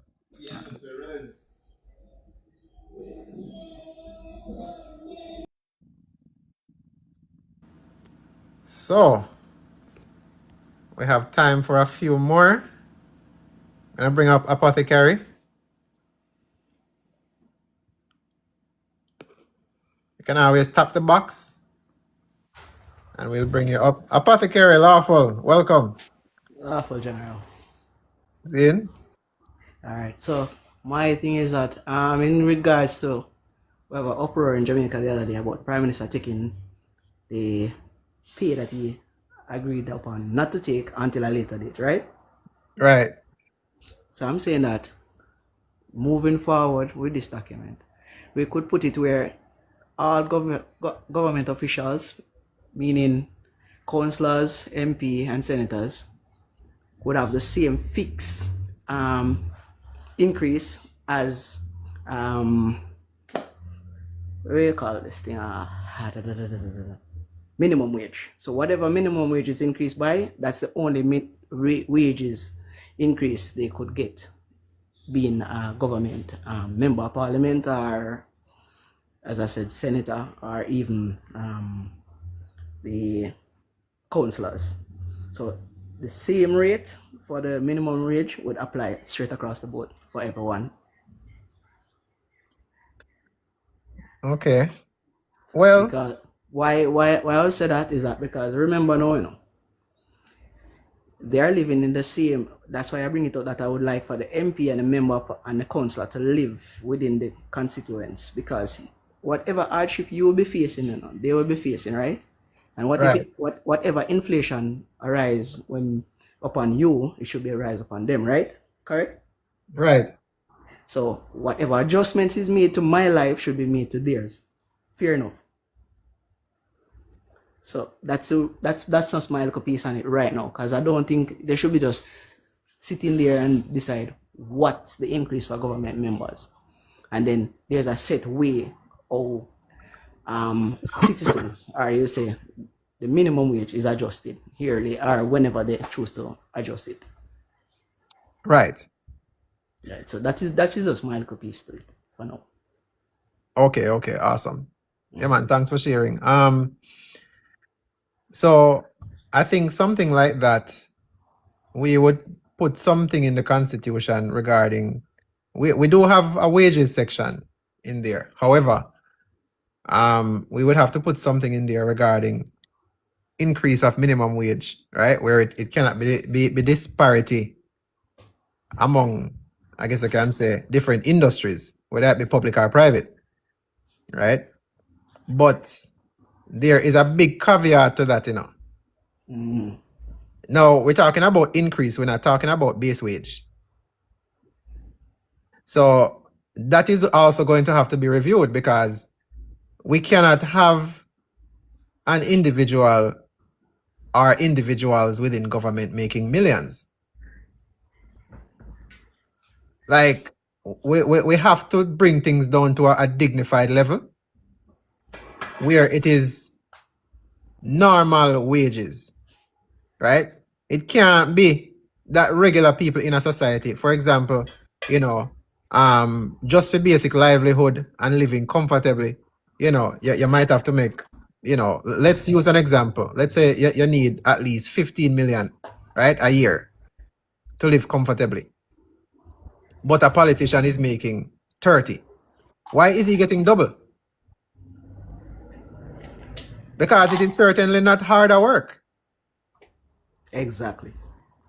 By no stretch of it, it is not harder work. So why these kind of things, is something that we as a people have to come to terms with. I don't think that is something we can put in law to say they can make this or they can make that, because over time, the cost of living might go up, it might go down. You can't plan for inflation, or you can't plan for changes in a society per se. So something like that, that is something that would be up for public discussion and deliberation, right? Where we say, listen, we need to come to terms with this and figure out what is fair as a people, right? So that way, because if we put it in law, one of the sections in the Constitution, this current one that we're drafting, states that no changes can be made for 10 years. So if we put that in place and there's a problem, we get stuck for 10 years, right? So that's why some of these things, we would have to come to terms as a public and vote on it, after we deliberate and say what is fair, why is it fair, etc., etc. But yeah, man, I am in agreement. If there's an increase or there's a base wage, it needs to be across the board. We can't have people on a pedestal. Exactly, and that is why I look at it and I said the teachers are having issues, nurses, soldiers, all civil servants, most of them have a problem with how the government go, whether JLP, PMP go about having increase for member of parliament or heads of government. But when it's their time to, as civil servant or even the regular man on the street, they have to be a survey and all these shenanigans before they come about and say, all right, listen, we're going to do this. The people even sometimes have to strike to get all of that, but when it's theirs, they just go and take it. Just go to the kitty and take out what they want. And we have to have some restrictions where that is concerned. Also, the NHT and a whole, we need to have a cap where certain amount cannot be pulled from the NHT, whether for disaster relief or not, because the NHT mandate is basically for providing us for the citizens of Jamaica and not to be used as a loan agency for the government. No, I haven't really looked into the NHT Act, but I do have a question, and I might need to go look it up as well. So for those who get, let's say, an NHT loan, right? Right. What happens after you pay off the loan? Do you get back all of that NHT money? No, you wouldn't get the loan because it will be the valuation of the property that you purchase if you use it to purchase a property. Okay, Are so you talking within the confine of the government? You pulling money from the NHT.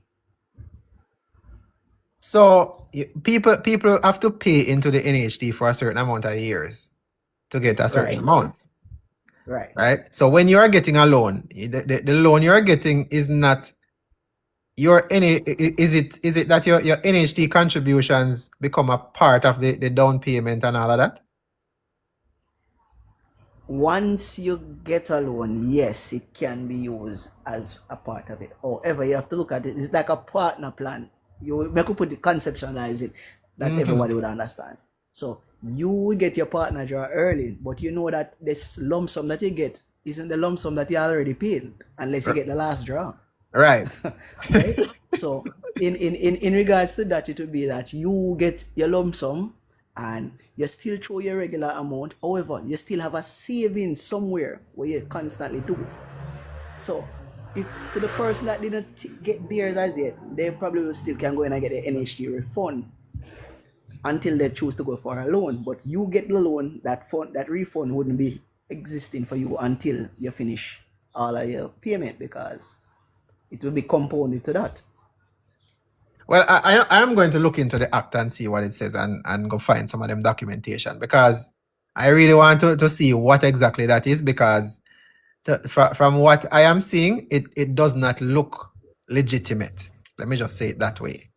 But I am not going to lay any blame. I am going to first do my research and come back on that one. All right, no problem. Cool. Give somebody else a chance to come about and say something else. Yeah, man. Big up yourself. Thanks for coming up. Cool.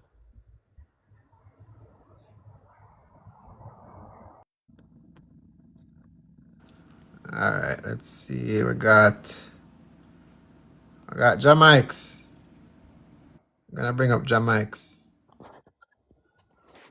Yes, sir. Lawful evening.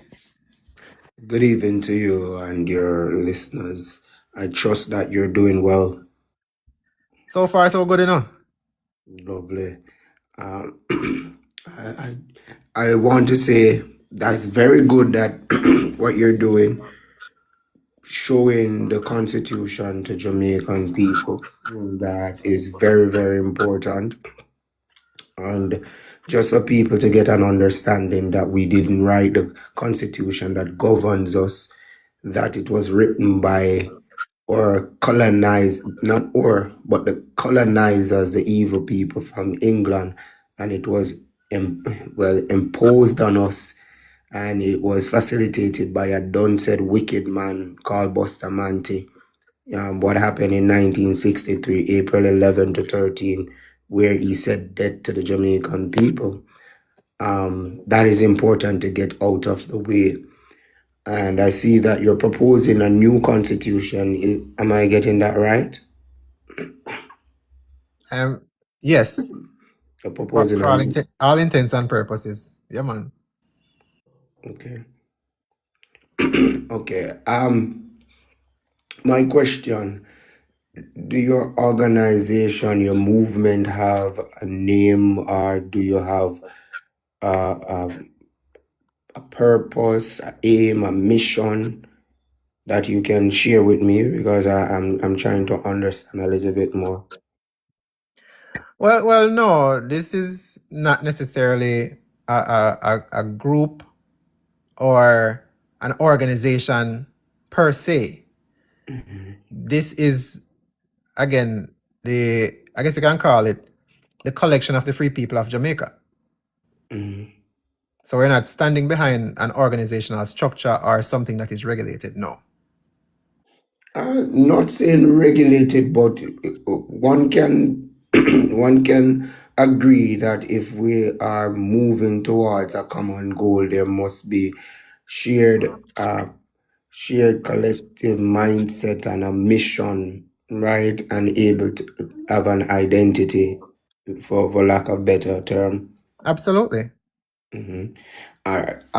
Why I say this as well, because I know many Jamaicans have thoughts of changing the Jamaica which we're in, which is a horrible Jamaica, and it is being facilitated by both political parties.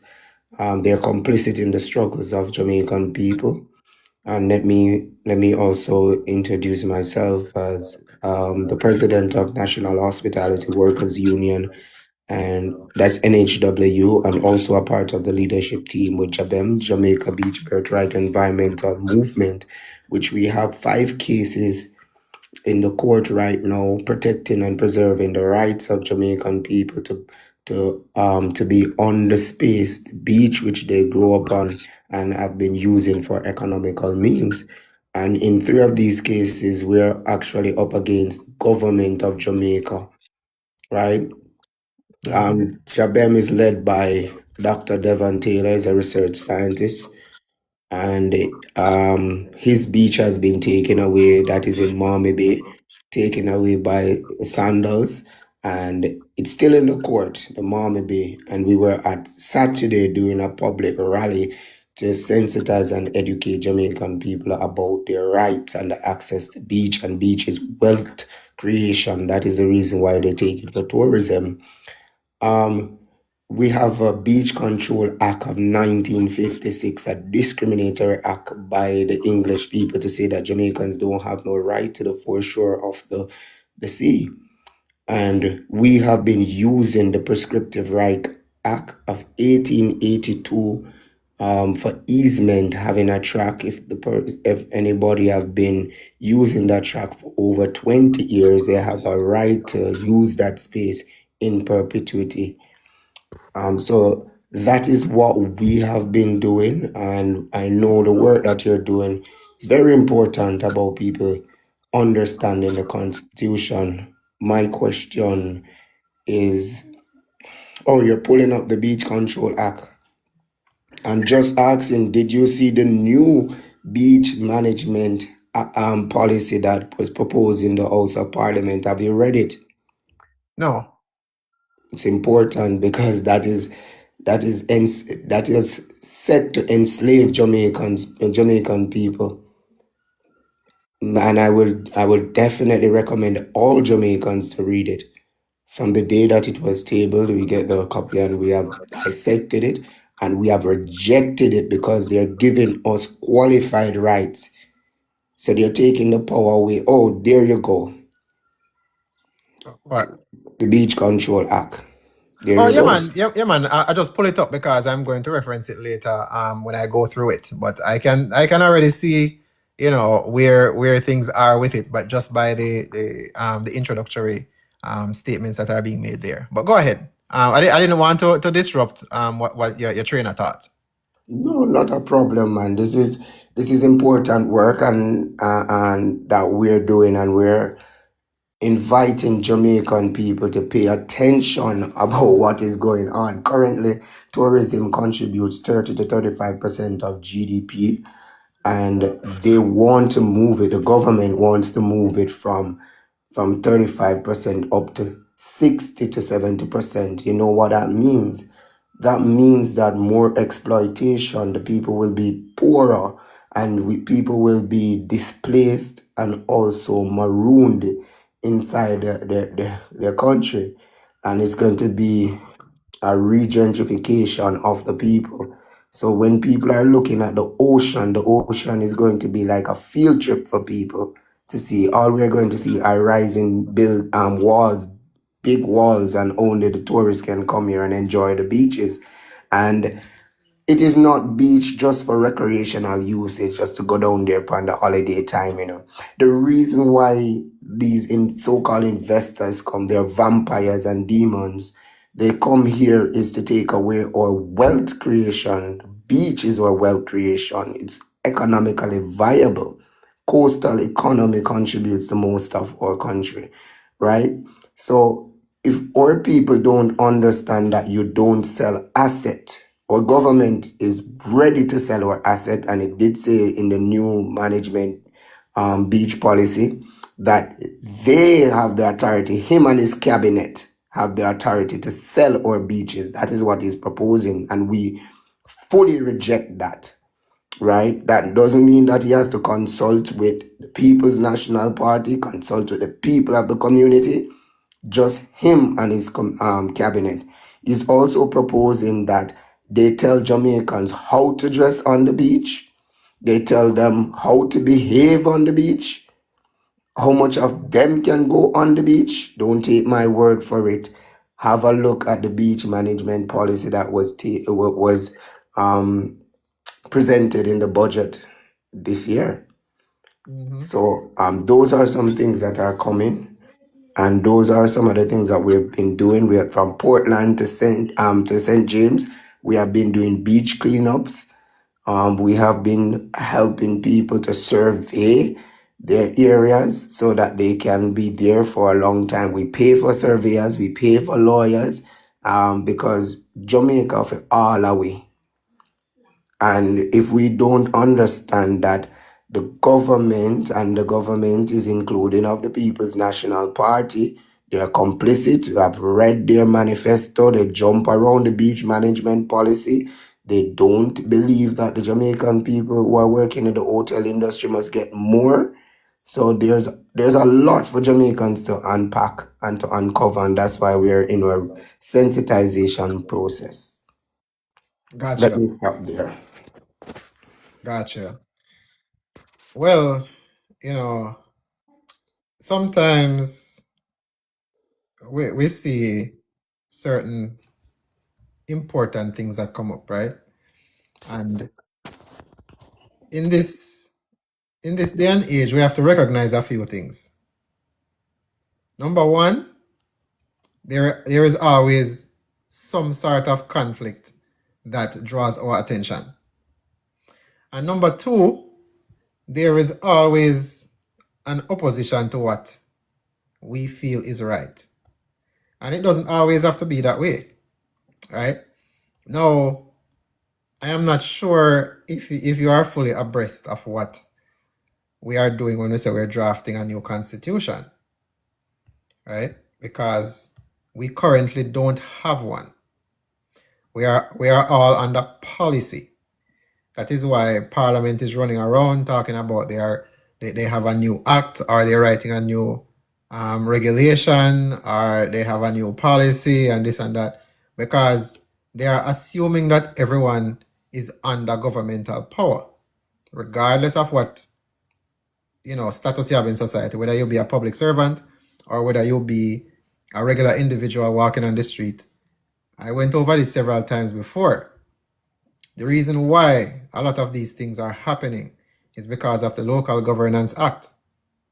I think it's section 5.3, right? Where the government declared all individuals, all inhabitants of Jamaica to be corporations. Matter of fact, I'm going to bring it up again so that we can speak lawfully.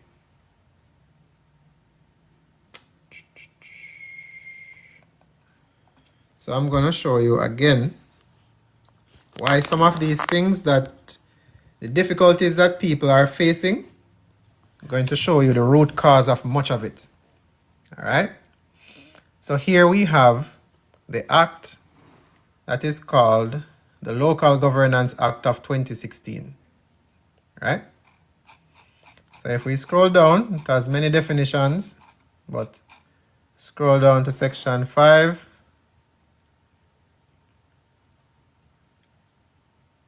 Section 5.2, right? I hope you can read it.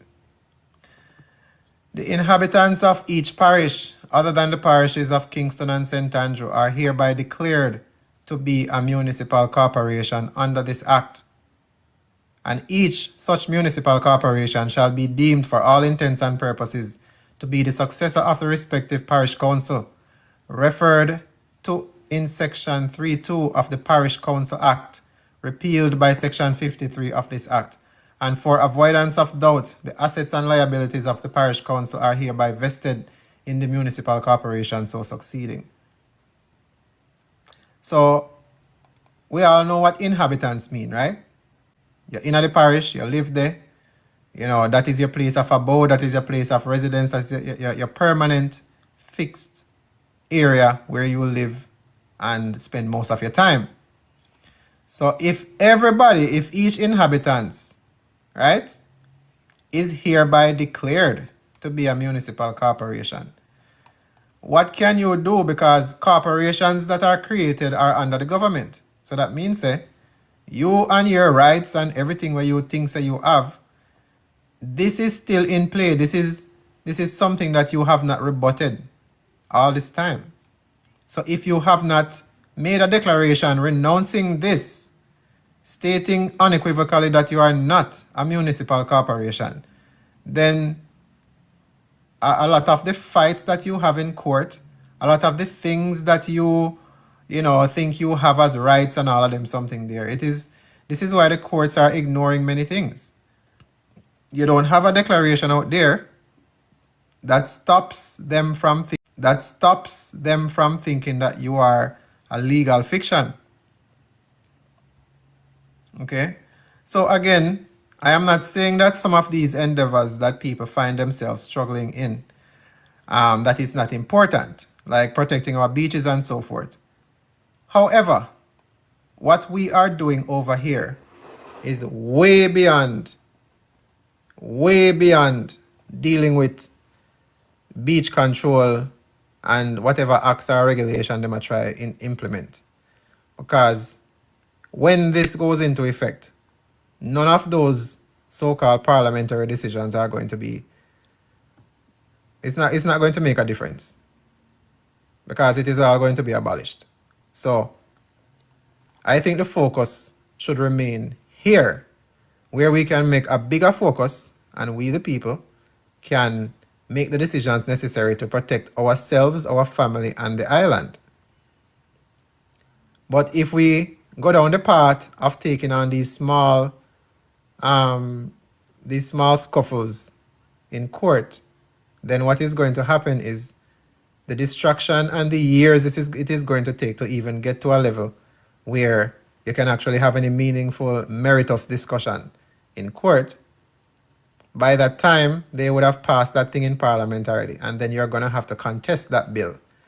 And then, again, if you did not rebut that presumption of being a corporation, you don't realize that that is why the court is running circles around you, including the attorneys. So, this is where our focus is at. And we're not going to stray from that for nothing. And as far as a name is concerned, or some group or some organization, we do not need that. We have what's called sovereign power as a people. We have independent, inherent power as a people. We don't need to have a name. We already have a name here, but this is just what we are calling the island. We don't need to have a corporate name, because that is really what it is. What is your brand? What is your corporate name? We don't need that. Right? But for all intents and purposes, we are the people of the island of Jamaica. Right? And when we are done with this, we don't need anyone to assent to it and pass it through Parliament. Okay? Again, we're not going to say too much right now, but when we are done crafting the Constitution, it will be powerful enough to do what we need it to do. We don't have to reinvent the wheel. Exactly. We don't have to push badness. Right? So at the end of the day, right now, I am not saying it doesn't matter what is going on, but at the same time, we have to focus on what is more important and what is going to bring about a bigger change, a more instrumental change than just one single thing when we have 50 different things being affected. See?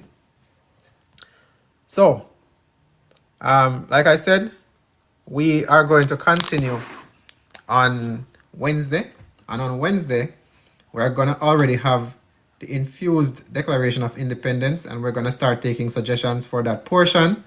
So if you have something that you would like to add, especially grievances, what do you find to be a problem, right? What is wrong with the government, why you would want to change it, or why you would want a better government? What is it? You get what I'm saying?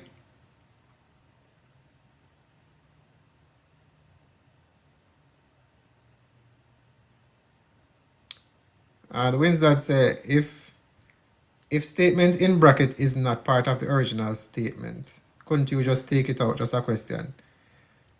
If it is your document, yes, but if it is not, no, you cannot.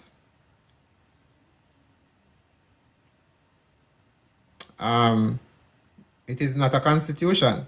So if you take it out of the bracket and you try to create, you would literally be creating a new document. And if you try to do that, one, you are plagiarizing, and number two, because of how it is situated, it would have to go through Parliament, because the document itself has the procedures upon which changes can happen. So even if we the people try to take out the brackets and say the Jamaica Constitution, Order in Council 1962, which council allowed for that change, right? So it brings a whole host of problems with it. And if you're going to completely change the name and basically try to transform that document, it would literally have to be rewritten, because it is in colonial language. It is not in any beneficial language to an independent people. It is like a subjugative kind of writing, where it is saying, everything that is done is coming from the crown. So we don't want that. We want to completely abolish and get rid of any kind of subjugation, any kind of colonial thinking. We need to get rid of that, right? Anything in the new draft? Regular building permit for residential housing. The area has to be zoned for residential or commercial, right? We don't want to have areas where businesses are supposed to be, have people living there, because there are a lot of problems with that, right? Sometimes noise, sometimes traffic, all sorts of problems where you don't want to be in a residential area. So we still have to have some kind of zoning to separate the two. If you have private over here, so you're not supposed to have these one heap of businesses and shops. You should have these things separated. A scanned JP document is as good as the original. It depends. It depends. Government authority might not want that. You can use it as a reference, but you might not be able to use it to do business, like to open an account or to do any kind of government service. Most likely they are not going to take anything but the original. Right? So on Wednesday, we're going to continue the constitutional draft. We're going to be focusing more on the Declaration of Independence. And then once we go over that, I'm going to try to not make it very long. We're just going to take out core elements and refine a certain level of things. And then we're going to be taking, grievances, and we're going to put those in the declaration to explain to ourselves and to our future generation, why is it that we find it necessary to actually go out there and declare that we want to separate ourselves from the current government that is in our time now, right? So when we're pitting them and we're grandpitting them and everybody in the future looking back and read this document, they should have a clear picture on what problems we were having, why we decided to do what we did, right? What time on Wednesday? 6 p.m. Jamaica time, right? So whatever problems you are having, whether it be traffic, whether it be family court, whether it be this, whether it be that, if you were unlawfully arrested, unlawfully detained, if you were, whatever problems you feel you have, those are the things that we are putting in there.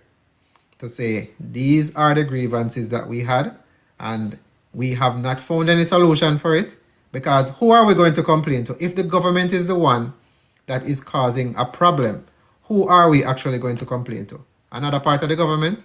It don't make no sense, right? So yeah, that is where we're going to be on Wednesday. And then once we're done with that, we're going to work on the preamble as well. And once we're done with those infusions, then we're going to wrap up and start, standardizing the document, creating a table of content, and, numbering the sections and things like that. So big up on yourself. Thank you for joining. I know it was quite the live. A lot of information. And the last thing I'm going to cover again, because I always get this question, right? So how do you go back and view what we discussed today? You can go to voiceofjamaica.com and you click on the first post. First post says new constitution. And if you scroll down, you keep scrolling, you will come across all of the constitutional draft sessions we've had so far, right? So you can go back and you can watch and listen and see for yourself what we discussed, what we talk about, what was implemented, etc., etc., etc. So this is our progress map. So video number 13 would be tonight, what we discussed, right? So by tomorrow, you'll be able to see the new replay of what we discussed today. All right, so big up on yourself, and I will catch everybody on Wednesday. Lawful, always.